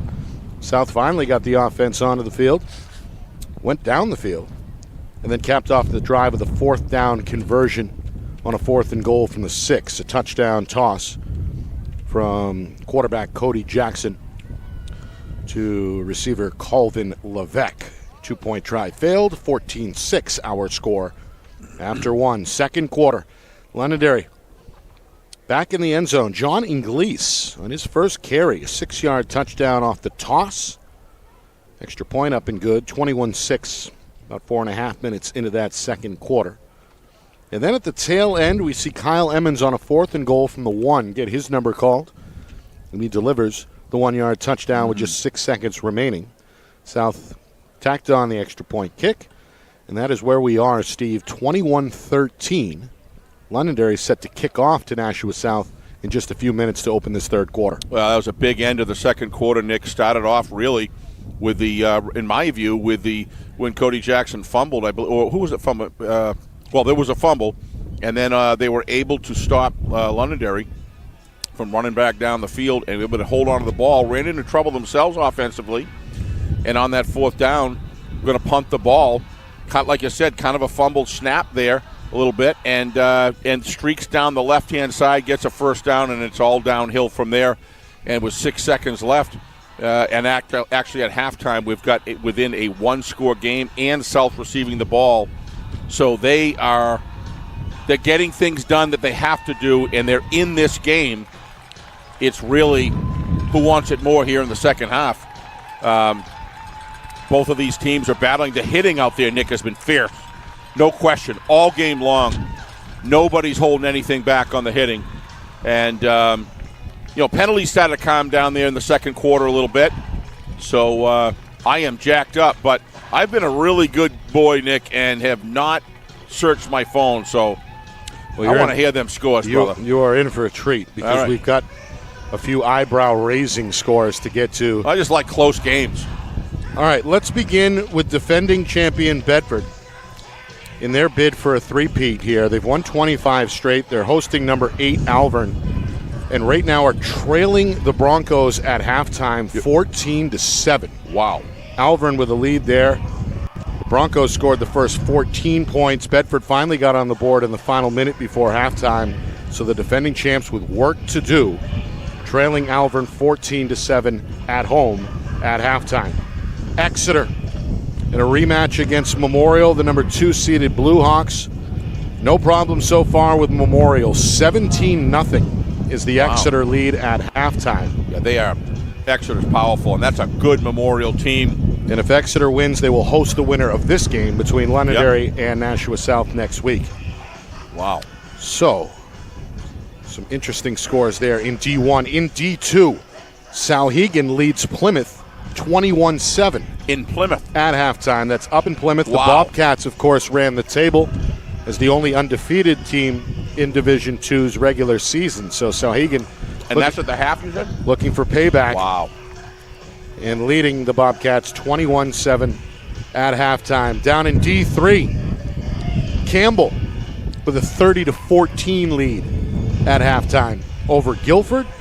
And Interlakes right now shutting out Monadnock 14-0. That game is also at halftime. Wow. All right, what do we look for here, Steve, in the second half? Nashua South set to receive, trailing by only 1 score, 21-13. Turnovers. I think turnovers are right at the top. Both of these teams have put a half of a body work of, as far as the game is concerned, in already. And to me, Nick, to be perfectly honest with you, wow, that was a gust right there. just blew my... To me personally, turnovers are at the top. I would say the second thing is, are you going to run Cody Jackson more in the second half than he ran in the first? I was kind of text chatting with a former coach that I've known for years, and I kind of agree with his assessment of the fact that you got to start rolling Cody out to either pass or run the ball. That is just such a powerful force they have on the south side. On the Londonderry side, got to do something, whether you do some flare passes to get Cruz in some open field. Been running a lot of inside stuff, and you got to give South defense a lot of credit. You used to Cruz breaking out and getting 16, 20, 25, or all the way runs. In this particular situation, I think flaring him out and having Ogden deliver him a few passes, getting him in some open space, Nick, and allowing those good receiver blockers that Londonderry has to get downfield for him and give him some opportunities. But it's just this game just has all the feeling of being a great second half. I expect nothing less here. Two good teams. You mentioned the turnover battle. Londonderry wins that turnover battle through the first 2 quarters, 2-0. But it's a whole new half now. Mm-hmm. Ball security is key. Whoa. Londonderry committed 6 penalties for 36 yards in that first half. South, that was 2 for 20. Those were some tough holding calls there. I didn't see anything blatant, but one wiped off a touchdown. They've been consistent. They're calling it tight, and as long as you're consistent, you everybody gets it. Some unofficial stats for Nashua South. Cody Jackson, 6 completions, 61 yards, and a touchdown, 3 carries for 35 yards. Sam Levine, the top ball carrier, 6 carries for 23. Kyle Emmons scored the touchdown there. Now it's Levesque. He's got a touchdown to his credit as well. Had the receiving touchdown early in the second quarter. Takes the kickoff here up to the 40-yard line off the bounce. Well, so much for the wind dying down. That was our little discussion during the half, and looks to me like it's stronger than ever right now. Yeah, we were hoping to get a break, but right now it's back with a vengeance here. Gusts up to 30 miles an hour. And we're feeling it up here on the rooftop. Sure are. All right, 2 backs, 1 to each side of Jackson. He faces a 5-man rush, and he's in a bit of trouble. As the pocket collapses, he is sacked. That's a big play, getting in the opening drive. You want to do something with that. It's not over yet, but that's going to be a second down and looks like about 18, 17, Nick, there. That is a big play, or 15, sorry. It's a 5.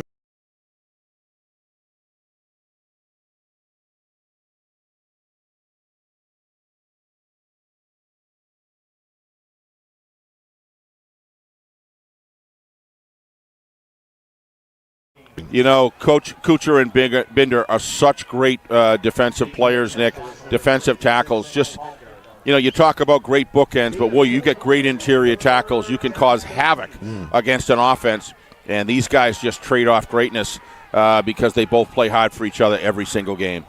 You can also go with that 3-man front, which a lot of teams, frankly, can't do. Here's a pass, and that one is blown up. Tackle made out in the flat. It's Villa.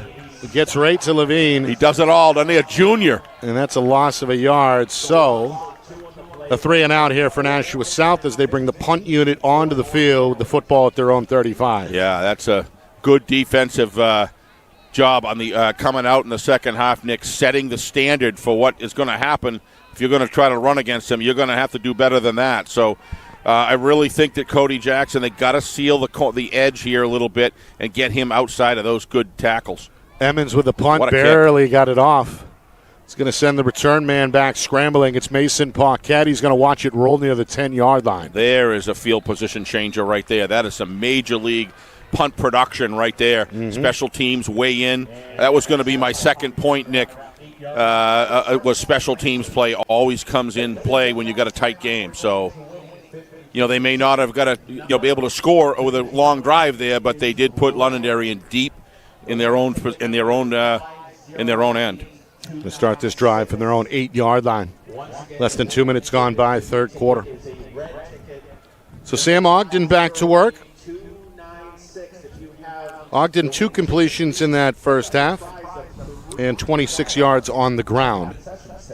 The 5'9" senior gets set here for first down and 10. They hand to Cruz. Cruz on a stretch, Great turns run the there. corner, gets over the 10 and up to the 15. A 7-yard first down gain, ridden down by the defensive end, one of the captains for South, Kevin Indabisi. Yeah, but no, they were kind of waiting back there and catching Cruz, and that's not the way to do it. You've got to go attack him behind the line. Somebody's got to go get him. When you start backing up there waiting to catch the tackle, Cruz is going to be 7 yards downfield as he was just there, or 6. He's now over the century mark as well in the game with 105 yards. Oh, nice running. Great cut here. And Cruz got the first down over the 20. He is the guy that Coach Lozon likes to go to. And when he starts getting a lot of heavy coverage on him and he gets all the attention, then he'll throw Sam Ogden with the ball as well, Nick. Yep. Carson Palma, he's been used sporadically, had the previous carry. I meant run, not throw, obviously. Right. It was actually Palma with the 6-yard carry and then Cruz back to work for 4. So Cruz with 103 yards. Of course, all this with a grain of salt here, unofficial. 3 minutes gone by, third quarter. 3-man set, Palma in motion. They fake to him. They keep with Ogden. He breaks a tackle in the hole. He meets Emmons at the second level. That and he leg continues drive to drive the legs and push the pile. Look at this rugby scrum here, up across the 40 before it's all said and done. That's effort right there, and Nick. that fires up the home sideline. That's a guy who wants to get to the semis, Nick, right there. That was a one-man show right there. Good job getting him through the line. Looked like maybe 2 yards, maybe 3-yard gain at the most. Instead, it goes for 20. And he had some help and support from his guys. They'll help drive him downfield, but he did a lot of that on his own. First and 10 from the 41. Handoff, Cruz hits the hole, protects the ball with 2 hands, but doesn't get much. Offensive line here for Lancers doing a great job, Nick, firing off the ball. You know, this has that same kind of feeling or advantage feeling that we had in the first quarter. 3-yard carry. Trevor Stevens, the junior, with the stop up front for Nashua South. But this South defense can get stout here really quick. Right now they're playing a little bit tentative, but they can stop you real quick. Second down and 7. Ogden from the gun. Toss. Cruz right side. Tries to shake off Indubisi and does. Up to midfield before Jordan Tripp slows him down. First down. Into South territory at the 49-yard line. Another 6 there for Cruz, who's been busy, as we mentioned. Now 16 carries on the afternoon. That's just a great individual running effort right there. You look at the way he slides to the left. You know, every single move he made is deliberate, and in order to force the defender to have only maybe a glancing opportunity to tackle him, and he drives through the seam. On first down, they fake the pitch. They keep with Ogden. He runs to his right, and he's got another 3 or 4 to his credit, slowed down by Emmons and Levesque. Yeah, you know, you get it. Sometimes you have an offensive lineman just do a great drive block, and other times they're just so big, massive, and strong that the defenders begin to just say, the heck with it, I got to run around you. And that's what happened right there with Bender, Nick. He just was able to get in the right spot and, hey, come get me if you want, and nobody wants to, and that gave Cruz an opportunity to slide on the outside of that seal and just drive for yardage. Second down and 5. 4-man front for South. Palma in motion. They hand to him. Senior looks to turn the corner. He follows Bender for a first down, and he's still alive along the sideline. Turns on the Jets. He's inside the 20. Steps out somewhere in the vicinity of the 10-yard line. Yeah, this looks like the opening of the game, Nick. Has that same kind of feel where the offensive unit is well rested, and they've got an executed game plan to get down the field, and they're hitting it on all cylinders right now. That's just great edge blocking right there. They say he stepped out around the 17-yard line. Still with a big gain, though. A 23-yard pickup there for Cruz. Not Cruz, Palma. So Carson Palma, the 5'8", 190-pound senior running back, getting his number called here on this drive. And now a little discussion here on ball position, I think. I think there's an issue with the chain. Is that what it is? Okay. Yes. Yeah, it's been a little rough here all game. But they've got it ready to go, and Londonderry trying to stay in rhythm here. They're back in the red zone, hoping to push the deficit back to a 2-score advantage. from the 17, 1st and 10. Ogden fakes to Cruz, runs up the middle, gets hit at the second level by Emmons, and is wrestled down at the 15-yard line. 2-yard pickup for Londonderry, 2nd down and 8 coming up as we hit the midway point of this third quarter. Cole Patno given credit on the tackle for South. One of the juniors for the Purple Panthers. Well, this half began with South receiving the football, had a chance perhaps to tie the game, trailing here by 8 points, but the offense derailed early. 3 and out led to a punt. Londonderry began this drive back at their own 8-yard line, and they're knocking on the door here on 2nd and 6. Handoff, Cruz gets through the hole, breaks to the right. Nice cut inside. And he's down inside the 5, dragged down by Emmons. And that's another Londonderry first down. Cruz has been the man today, leading this Lancer rushing attack. Certainly has. Can add on another 11 to his total here with the football now spotted at the 4-yard line. Well, Cruz has the ability. Gives you that feeling he's going to stretch the edge, Nick. He forces you to turn your hips to the outside, and that's when he reads that and he just cuts inside like on a dime. He just breaks ankles. What a just extremely effective runner. Cruz is the pistol back. Man in motion is Palma. They fake to him. They go to Ogden. And he's not going to get much. Driven down maybe a yard downfield. Yep. Tackle by Levine, where at the just shy of the 1-yard line. Well, Sam Ogden, 2-year starter. He's one of the finalists for the Ukeka Player of the Year award. A lot of that is for obviously his obvious skills that we see here, but it's just who he is as a player. You saw that on that run where he just drove his legs, completely committed. Hoping his team can finish the job here. It's a toss right side, and untouched into the end zone goes Cruz. It's his 3rd score of the game. And suddenly the Londonderry Lancers put a little bit more distance on the scoreboard. It's now 27-13 with just over 4 minutes to go in this third quarter. Coach Lozon after that touchdown, Nick, showing some of that positive emotion that he's feeling of as much as anything else, obviously, winning and getting some more separation on the scoreboard, Nick, but it's more about that execution that he was able to establish on the field, man on man out there, and he's feeling good right now, understandably so. That's a 92-yard drive. Nice kick. Thompson is perfect on the extra point attempts today. He's 4 for 4. And it's essentially, 12 minutes, take off about a minute for the first drive of on the kickoff. You're looking at about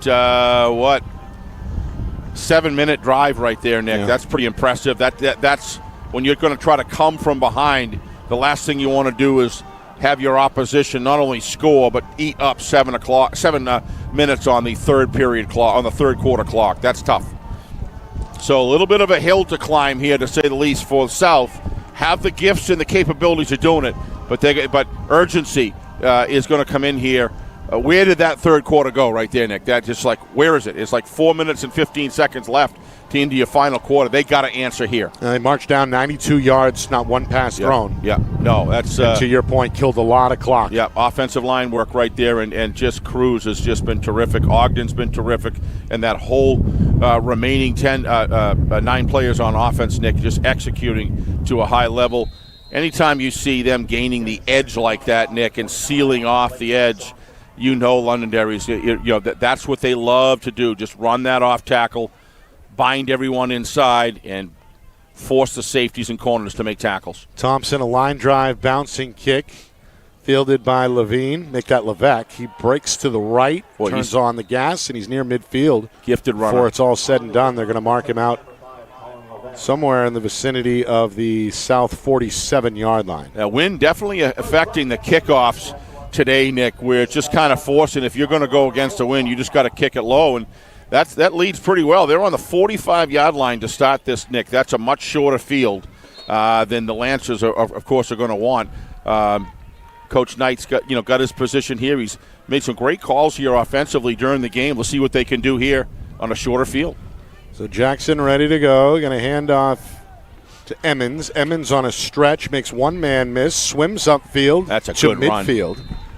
And is finally scissored down by both Teeter and Villa.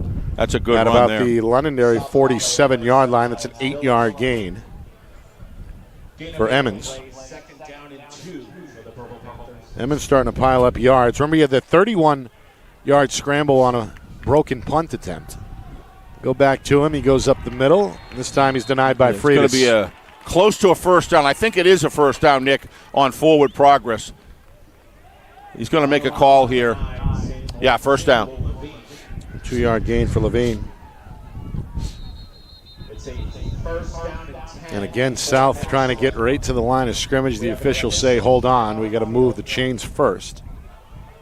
And now the chain gang is in place here with the football at the Lancer 45-yard line.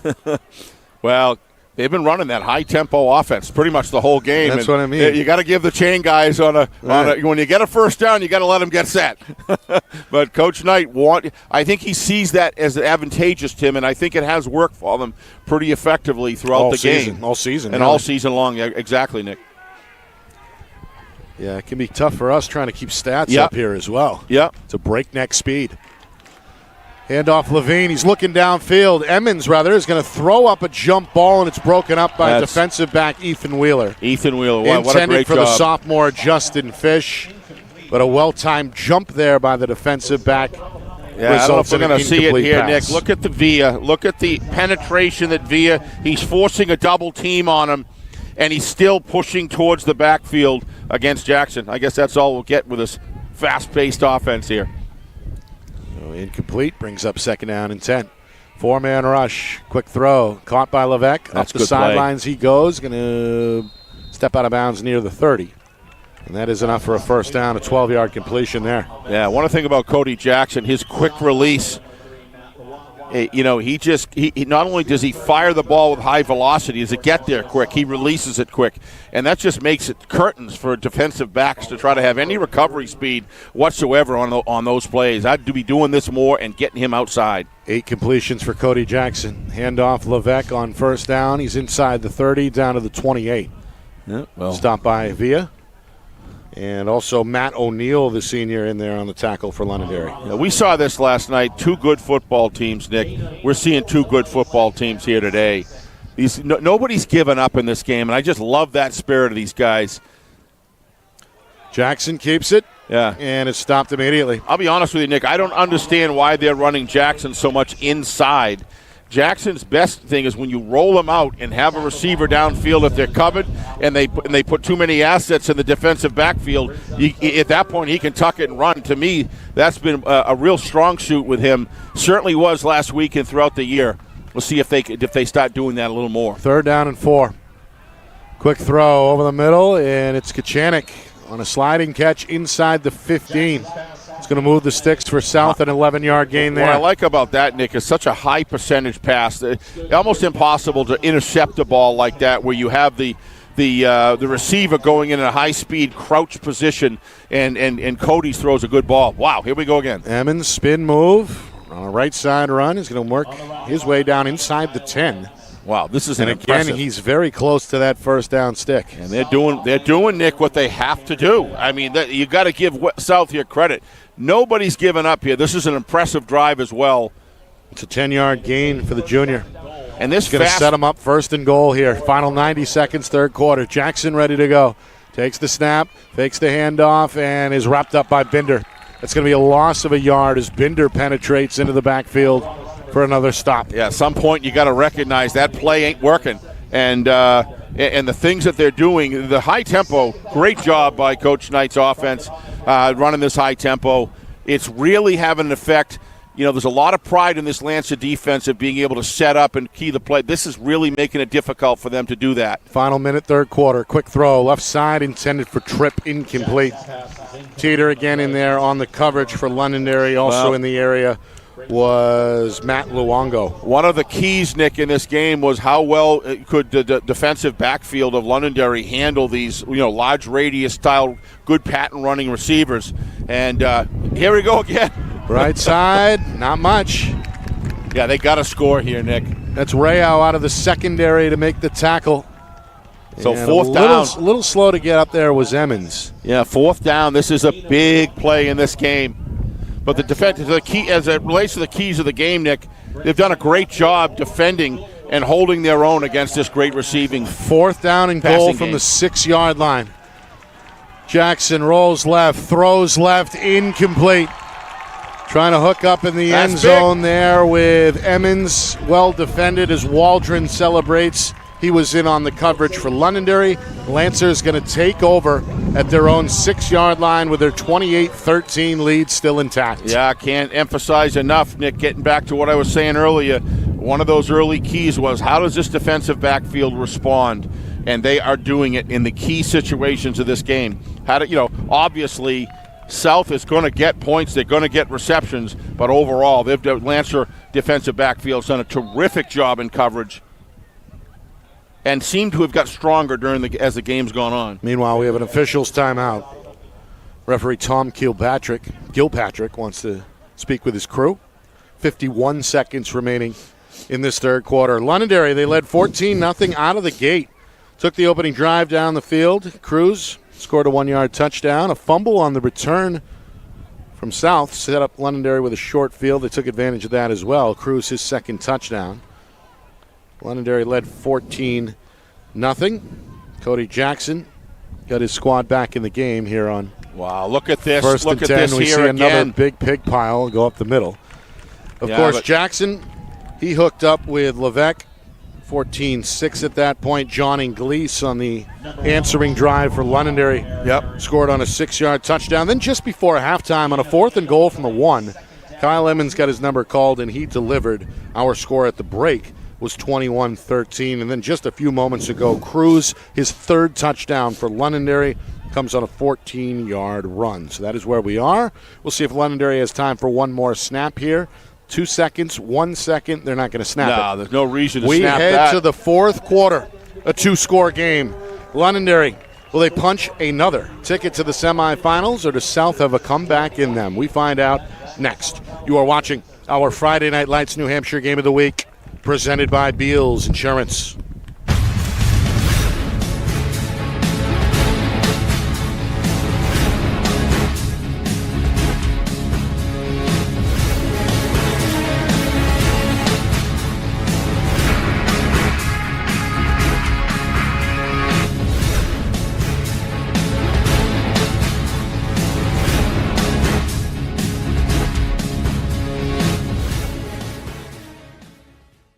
Our broadcast today, as it always is brought to you by Beals Insurance Agency, with locations now in both Bedford and Londonderry. Whether you need home, auto, or business insurance, Beals Insurance will get you both the price and quality coverage that's right for you. Just call 603-471-9999 or visit BealsInsurance.com to request a free quote and start saving money today. Again, that's BealsInsurance.com.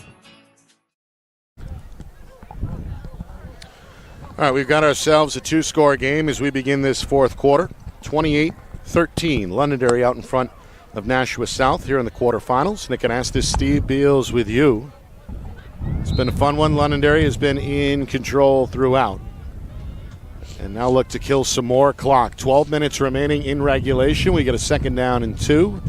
The Lancers go up the middle. This is Jordan Ball, the sophomore. It's his first carry of the afternoon. Boy, there's some faith, Nick, right there, giving it to a sophomore, Jordan Ball. That speaks volumes about what Coach Lozon must think of him, given the fact in a key point in your own end in the fourth quarter with a tight enough game that you don't want any errors. And he gives Ball, and he gets himself what? How many yards did he get? 3 yards there, which was enough 3 yards for the first down. So there you go. If you're just joining us, the bell cow today has been Adrian Cruz. No doubt. Over 100 yards and 3 touchdowns. He's had the vast majority of the carries out of the backfield. And Ball is operated as the fullback in the I. That's the formation here. Look at that. Huge hole.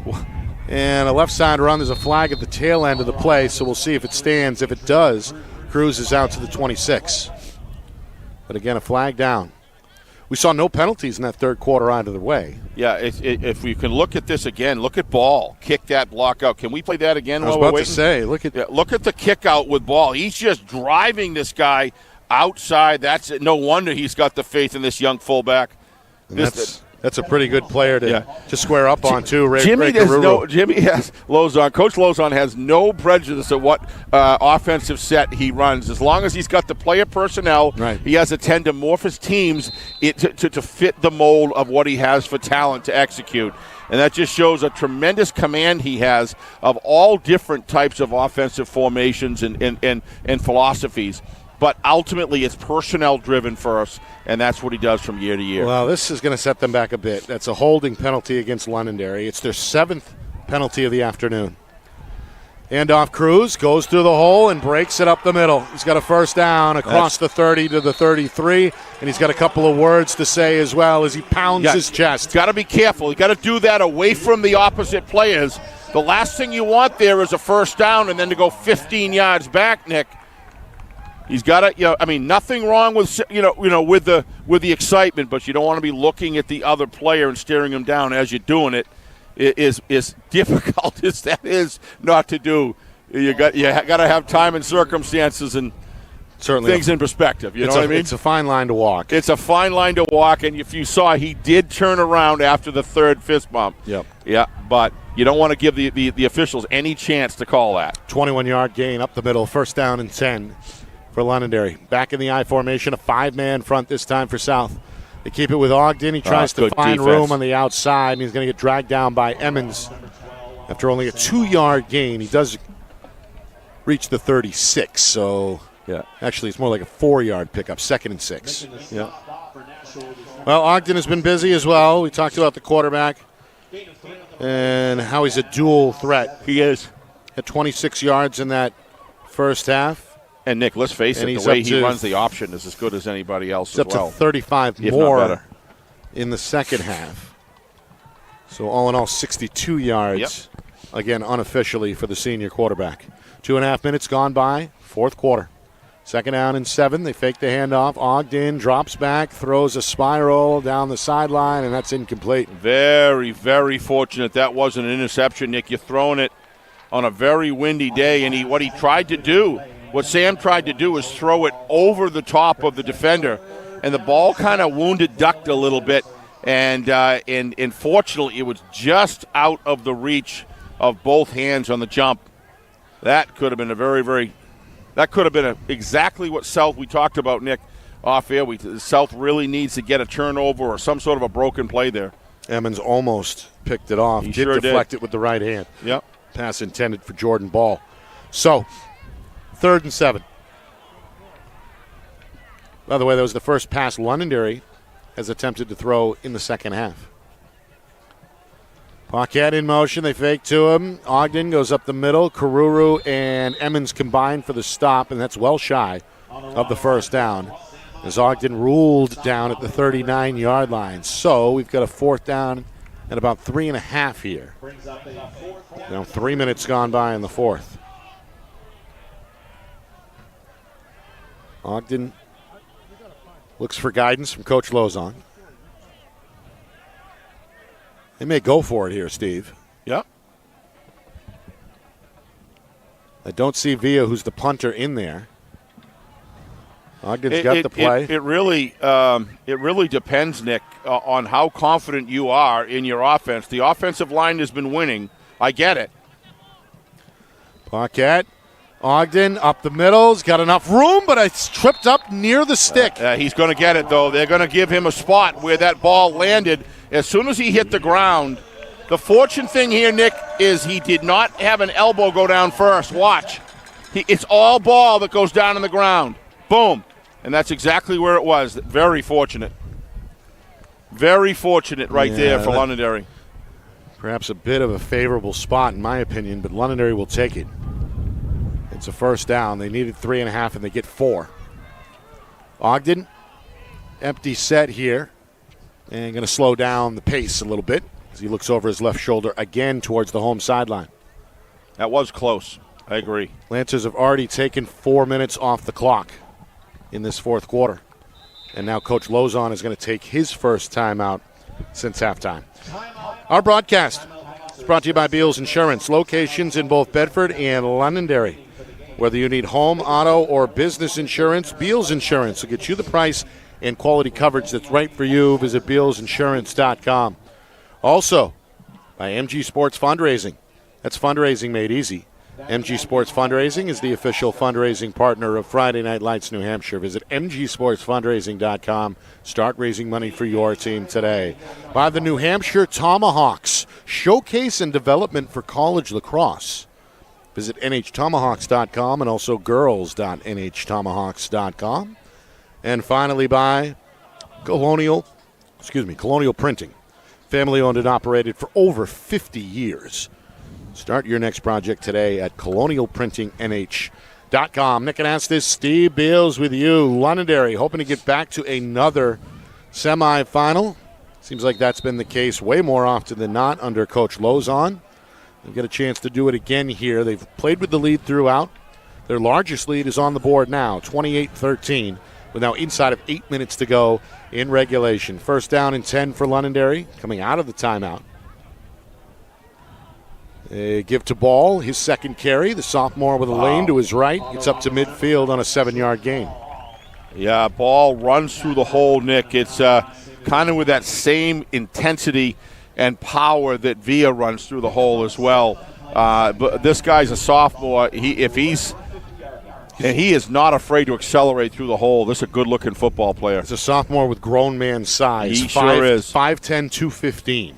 But any young man, Nick, at this age as a sophomore, is going to get look at Morrison, Matt Morrison we saw last night. Look at him versus what he was as a sophomore. This thing could get really scary if he hits another growth spurt and really gets heavy in the weight room. 5 minutes gone, fourth quarter. Ball again, right side, only a yard gained this time.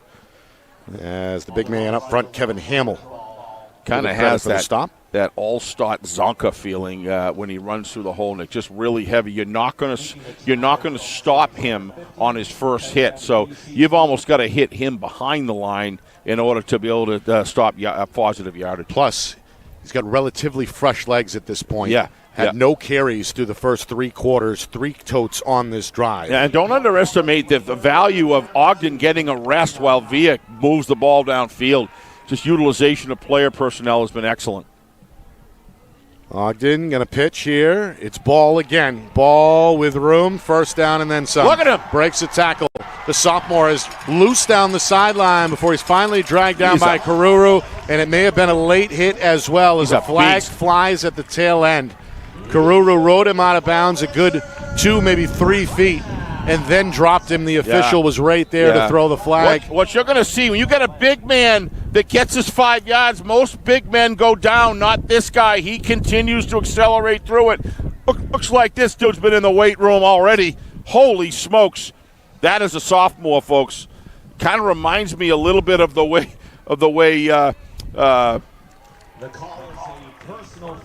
hold on, we're going to make... Yeah, it's a personal foul against Karuru for the late hit. As again, he rode him down out of bounds.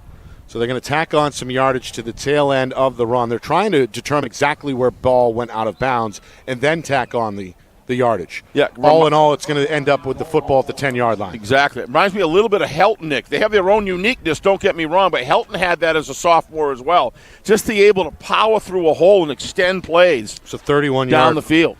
Pick up on the ground for Ball. We're at the midway point, fourth quarter. And this time, Ball is bottled up. Nothing there. They're going to blow it dead as Karuru gets some revenge there for South. Well, win or lose, Steve, it's been a great year for Nashua South as we move inside of 6 minutes to go in regulation. Remember, they started 7-0. They got an out-of-state win over Lowell. And obviously made headlines last week with that 59-point performance against BG. All earned, yep. Absolutely. All in all, very good to see Nashua South back on the scene, so to speak, in Division Yeah, 1. they're not going anywhere. Look at all the juniors they got coming up. But they got 5 minutes and 27 seconds and counting here to do it. But they're going to need a break of some type here in order to get that first score quickly and have an opportunity for defensive stand. Londonderry threatening to make it a 3-score game. Ogden gets smoked here. Into Beasy drops him near the line of scrimmage, and we got a 3rd and goal coming up. Yeah, they need something to happen here, right now, Nick, very shortly. And ball security, we talked about that coming in the second half. To me, ball security was going to be a huge factor. And so far, quarter and a half, let's just say, thereabouts, is Londonderry's done a great job securing the football and not allowing it to get stripped. Looks like somebody's down here in the field. I think it's Ndebisi, the stud defensive end who's been outstanding. Unbelievable player. He's going to be missed in the offseason, the senior. Talked to Tom King before the game and said this guy is one of the best players on the football team. Oh, yeah. I mean, this guy is something else. We saw the havoc that he created last week and, of course, and throughout the season. One of their anchors up front offensively absolutely. As well. Good to see he's up. Hopefully he can put weight. And get a round of applause here from this Londonderry crowd. Class act. But you can see he's hurting a bit. Yeah. It's been a busy day for both training staffs. We saw Bruno Goncalves go out in the first half for South. We Physical, Nick. And Beasy get knocked around here. We did see Londonderry's Zach Ventura get injured, but he has since returned to the field. So that's a good sign. But very good sign. I suppose we can expect that to a degree, right? Yep. Late November football. Yes. Nobody is really at 100%, and obviously with max effort on the field in these playoff games, injuries are part of the package. Well, what I saw last night from Matt Morrison, Nick, was a guy who's got a rest. You could say he had that injury, but he was running with a vengeance, and Wyndham did we'll get to that in a second. Roll out here, Ogden throws, incomplete. Oh, great defensive tip there. I think it was Levesque who got a fingertip on it. He's been impressive all game, too. Yep. He's played a tremendous job at defense, done more than done his job in this game to man up to the offensive players that he has faced. Done a terrific job. Thompson coming on for what looks like it's going to be a field goal try here of about 29, maybe 30 yards. Well, he's got the wind with him at his back. It certainly appears to me, Nick, by the flag. And he's got one of the stronger. All he really needs to do is just kind of tap it, really. One of the stronger legs in the state, the lefty. He's 4 for 4 on extra point tries today. Looking for a field goal here, and that one is no good. Yep. It drifts to the right. It had the distance, but no good from 30 yards out, and it remains a 2-score game. Yeah, didn't really hit it well, Nicky. All you really got to do when you got your wind at your back is get it up in the air with that sort of a backward spin. And in this case, he just kind of hit it too squarely in the middle of the ball, and it just kind of buckled. So it stays a 2-score affair here, but South starting to run out of time. We're inside of 5 minutes to go in this fourth quarter. 28-13 is our score. Well, so far, Nick, overall, officials were very tight on the holding calls. The players have adjusted to that consistency, and that's the key there. They start firing off a bunch of holding penalties, and you kind of get the thermometer, if you will, of what you can and can't do with this referee. And they've been very consistent about the holding. That's why we don't have anything in the second half, because the players get it, and they adjust to it. Jackson, quick throw on first down. Catch made. It's tripped. Whoa! He breaks a tackle. He's got a first down. He's over the 40. And out of bounds, right? Yeah, they're going to stop it. They're going to rule him down at about the 45-yard line, a 25-yard gain for Tripp. He's made a difference defensively today, unofficially with 4 tackles. That's his first catch on offense, and it goes for 25 yards. Yep. Another completion for Jackson. That's his 10th of the game. Meanwhile, it's Fish this time on 1st and 10, and he's dropped after only a 3-yard gain. Tackled by both Villa and Rao. And again, the no huddle in effect here, the 4-minute drill. South trying to get right to the line. 2nd down and 8 officially. Another quick throw. Levesque gets a good block downfield, breaks to his left, crosses midfield, and it's tackled inbounds by Teeter at the Londonderry 49-yard line. Run the clock, so when you get down and you're trying to do what South is trying to do within 2 scores, Nick, is every time you can't get out of bounds, that's very costly.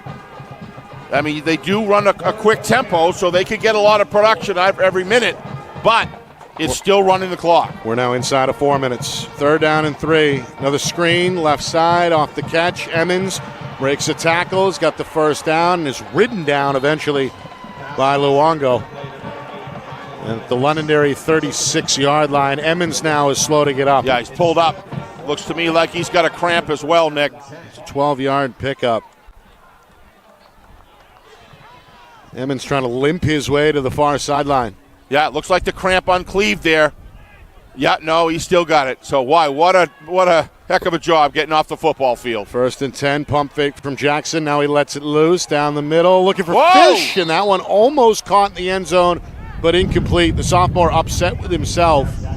A pretty good pass there, Nick, into the wind by Jackson. I got to tell you, Cody Jackson, I cannot say enough about this guy's passing game, running game, and his overall repertoire of the tools that he's got in the bag that he just continues to show out. His passing, Nick, the velocity he throws the ball, the quick release, the accuracy, just tremendous football player.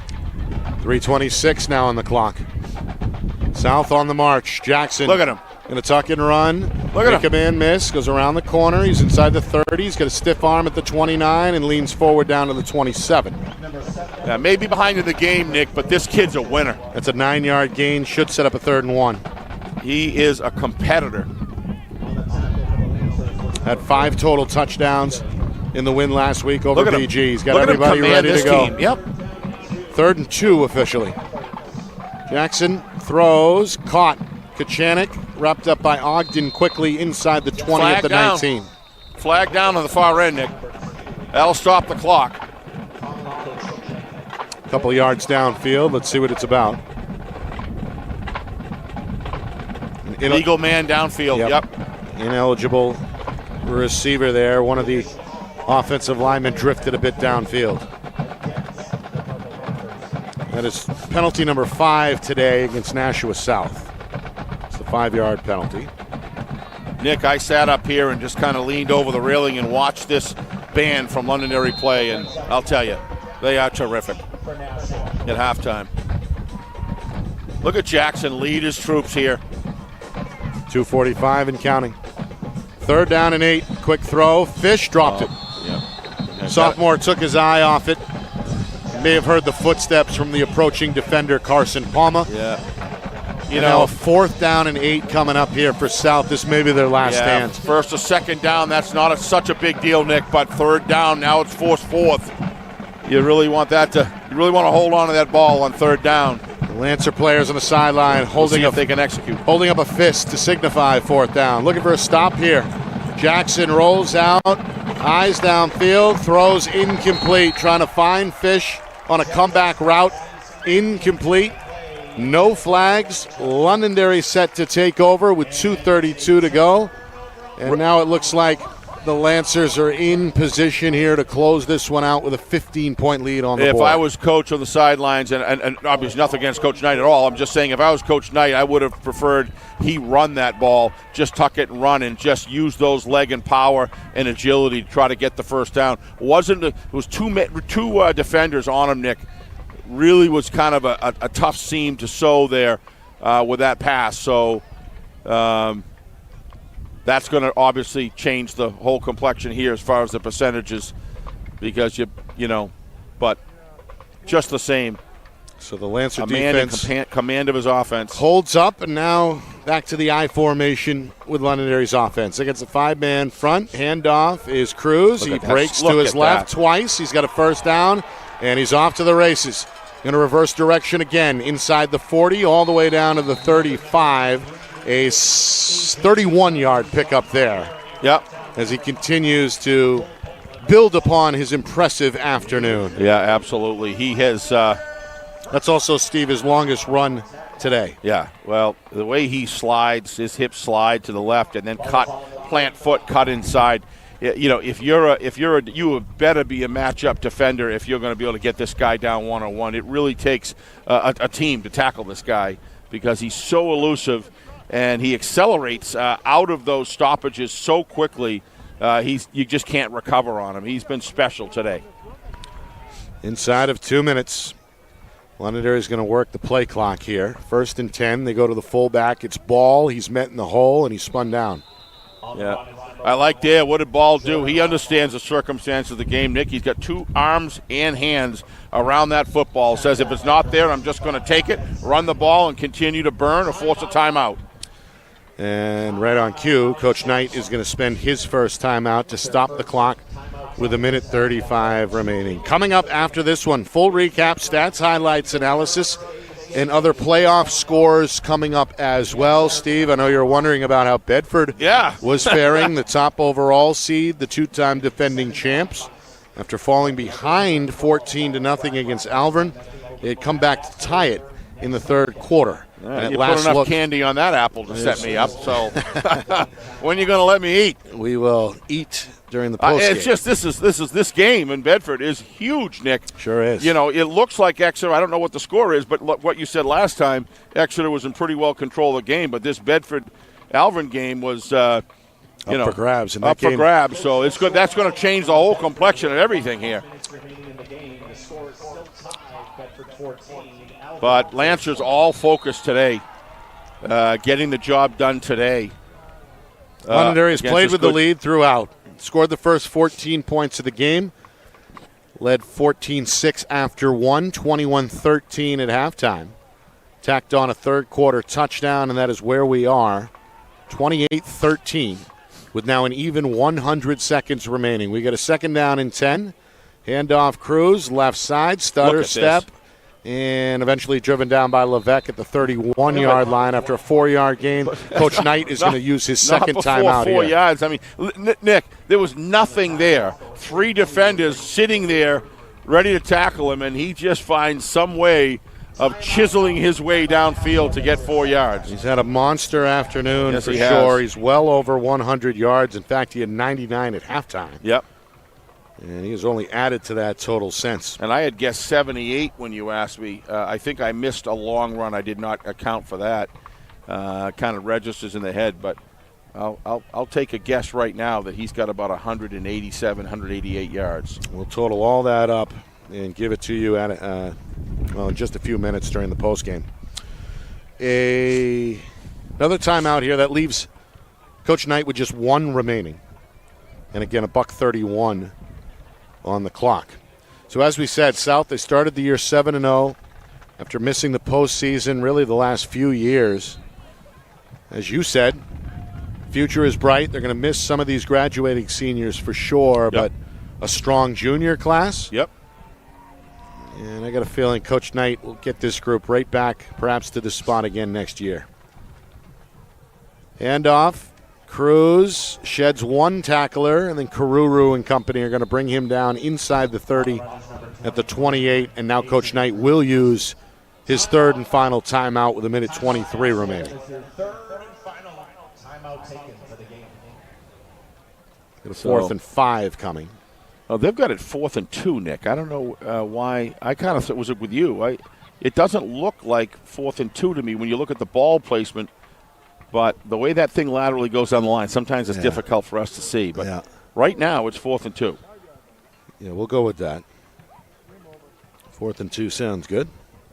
I'd imagine Coach Lozon not going to hesitate to run the football again. Absolutely here. Not. We've only seen, I believe, a grand total of 3 pass attempts from Londonderry. Yep. Just terrific. Absolutely terrific. Maybe wrong about that, but it's been a handful or less for sure. Yep. And, of course, the winner of this game gets the winner of Exeter and Memorial. Blue Hawks held a 17-0 lead over the Crusaders at halftime. So if Exeter wins and Londonderry holds on here, we would have a Week 9 rematch in Exeter next weekend in the semifinals. Yep. It's looking that way right now, at least where both teams are in their games, but you never know. You never know. Ogden, left side, dances inside the 20 and rolls down to the 15 for a first down. And he may have just put the game on ice. Yeah, I would say that'll do it unless something really bizarre happens. So I'm going to just say now that the enjoyment and the excitement that the Nashua South Purple Panthers, Nick, have shown me this year. The excitement last week and all year long as they produced a 7-0 record, fought hard. You could see they never gave up in the Bedford game. They fought hard right to the very last play. This team should be extremely proud of the way that they have played for each other throughout the season and their heart and their spirit that they have. So they have been fun to watch.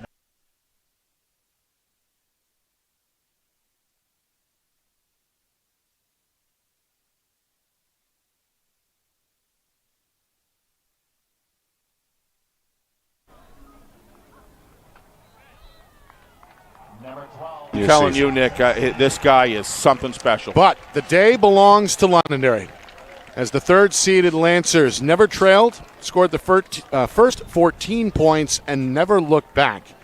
They're going to hold off here with a second-half shutout to win the game 28-13. So Londonderry is back in the semifinals, where they await the winner of Exeter and Memorial. Coming up, full recap, stats, highlights, analysis, and big out-of-town scoreboard coming up next. 28-13 the final. You are watching our Friday Night Lights New Hampshire Game of the Week, presented by Beals Insurance. Our broadcast today, as it always is brought to you by Beals Insurance Agency, with locations now in both Bedford and Londonderry. Whether you need home, auto, or business insurance, Beals Insurance will get you both the price and quality coverage that's right for you. Just call 603-471-9999 or visit BealsInsurance.com to request a free quote and start saving money today. Again, that's BealsInsurance.com.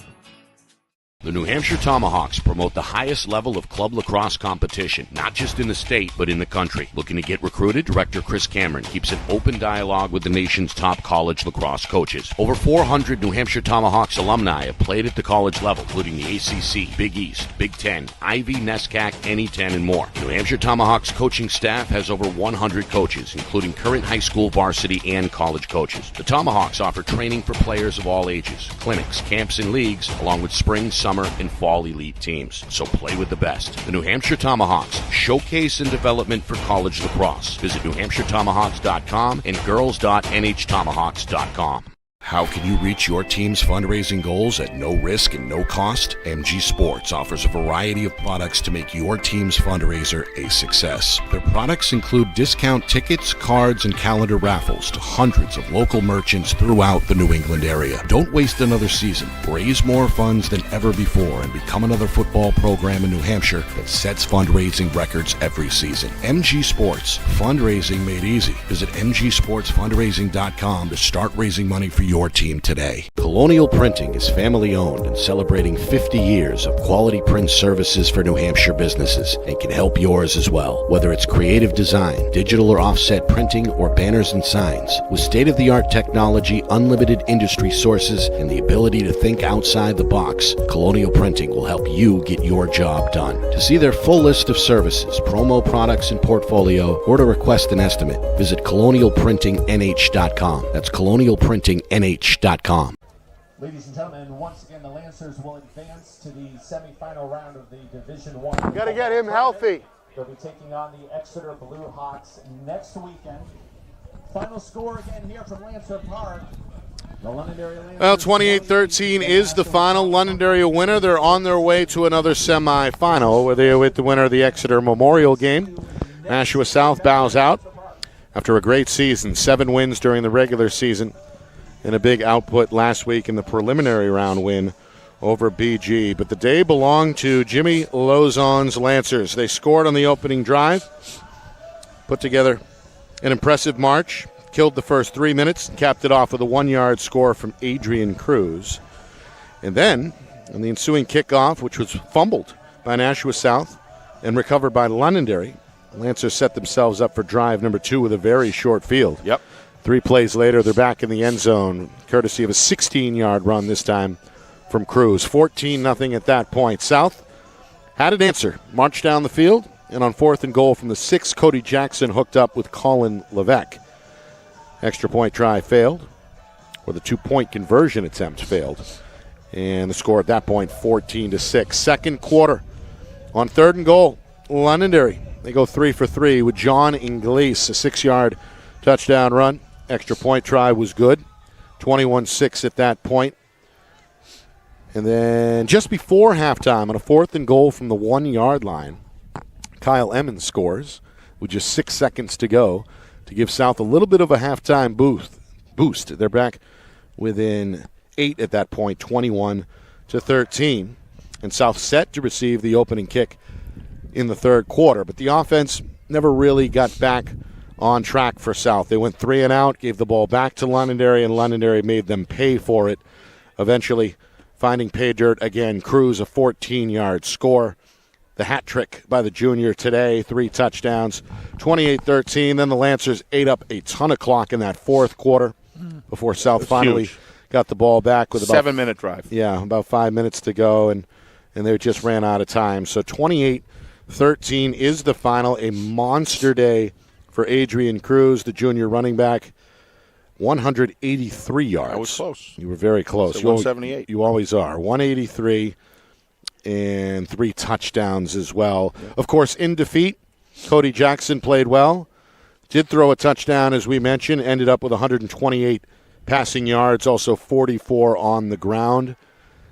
Kyle Emmons was really big on both sides. Same thing with Sam Levine, who unofficially was the tackle leader today with 9 stops for South. And, well, Londonderry never looked back after scoring the first 14 points in the first 4 minutes of the game. They shut out South in the second half, and they punched their ticket to another semifinal where they await the winner of Exeter and Memorial. We'll get you more scores in a moment, but an impressive day, Steve, for Londonderry in all 3 phases. No question. With the way Londonderry came out at the opening of the game, Nick, told me very quickly this team was highly motivated and ready and all cylinders were running. And, you know, other than the only reason this game was close is because how good the South team is. They're that good. And but Londonderry just came out fierce. They ran up 14 points just like last night, the same kind of a flow.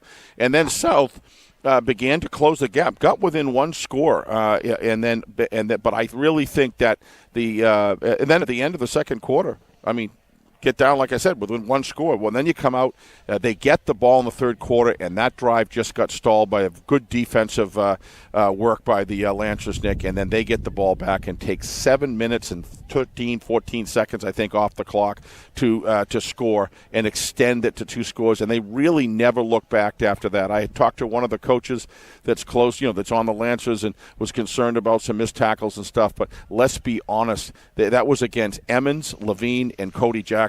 You're not going to tackle those guys every time. It's kind of like having a Cruz out there to try to tackle. Right. This team did very well. I think Binder and Couture played a tremendous game behind the scenes. You don't really see it. You're not seeing them with the ball. But what those guys did is set the tone, offense and defensive line. Their twin tackle play was outstanding to just give nothing for a seam for Cody Jackson to play up the middle. They executed well. There's 1,000 other things. There isn't any time to go through all of it, Nick.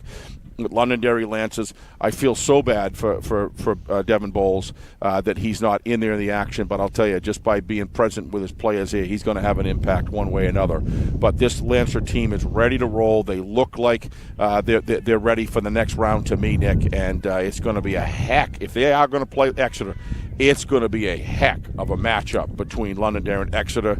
I just can't wait to watch that game. So congratulations to the Lancers.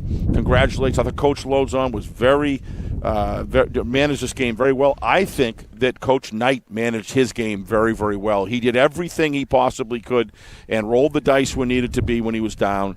Nothing but good things to say about this. So congratulations to both of these teams. They deserve to be in the quarterfinals. They are both the iron of the league. Just it was Lancers day today, and they just played solid football, and Cruz is something special. All right. Other scores from around the state. We have the Division III championship matchup set after a big output today from both Campbell and Interlakes. Campbell beat Guilford 50 to 22. Okay, so the Cougars. That's not going to help Mr. you-know-who's from Campbell's standing in this voting. 50 to 22, Campbell a winner over Guilford. Interlakes with a 14-8 win over Monadnock. So it'll be Campbell and Interlakes in the D3 championship next weekend. Also, the D2 championship is now set. We saw Pelham advance last night with Trinity. With a victory over Trinity in impressive fashion. Souhegan smokes Plymouth 36-7. I'm not shocked is that the final Souhegan score won, there. But I'm shocked up in Plymouth Souhegan smoked them after being defeated. Congratulations to Souhegan. Coach Boquette must be absolutely walking on air to come back. I'm sure that's a fun bus ride home for Souhegan. So they get revenge from an overtime loss earlier in the season, knocking off undefeated Plymouth 36-7. So Souhegan will face Pelham in the D2 championship. In D1, Exeter led Memorial 17-0 at halftime, and they end Memorial's season by a score of 33-6. So the Blue Hawks will play host to Londonderry next weekend in the D1 semis. What a battle. Bedford, with their 25-game win streak on the line, the top seed in the D1 tournament and the two-time defending Division I champs. They fell behind 14-0 in the first half, trailed 14-7 at halftime, and have taken their first lead with 4 minutes to go in the fourth quarter. Wow. It's 21-14 Bedford. Wow. That game's still going on. Who has the ball, do you know? I don't know that. Yeah. 21-14, Bedford leading Malvern with 4 minutes to go at last look. The winner, of course, takes on Pinkerton in the semifinal. How about Coach Lee and what he's done with that team? Mm-hmm. Wow. And by the way, an update there in the Bedford game. The Bulldogs do have the football. Okay. And they're looking to add on some more points. They're at the 10-yard line of Malvern with 2 minutes left now. Yeah, Bedford's a hard team to beat, Nick. They are solid from top to bottom. All right. Want to thank everybody involved here with the broadcast, including our friends over at the NFHS Network, Don Boyle and co. We stream this broadcast Dave with them. Blanchard, Broadcasting in conjunction throughout the tournament. We appreciate our friends over at the NFHS Network. Want to thank, of course, Coach Lozon, the athletic director here, and his point man, Tony. It's always a pleasure coming here to Lancer Park and working with those guys. Of course, our sponsors deserve a big thank you as well. Beals Insurance, MG Sports Fundraising, the New Hampshire Tomahawks, and Colonial Printing. We appreciate the ongoing support there. Want to thank our camera operators and technicians, John Barron, Matt Beals, Kat Doyle. Terrific job. Another bang-up effort here today. We appreciate them. And, of course, the whole thing orchestrated flawlessly by the man behind the curtain, our director, the Wizard of Replay, Ben Beals, doing his thing back in the Beals Insurance Studios. For my partner, Steve Beals, my name is Nick Anastas, saying so long. Final score, final time, Londonderry 28, Nashua South 13. This has been a presentation of our Friday Night Lights New Hampshire Game of the Week, presented by Beals Insurance.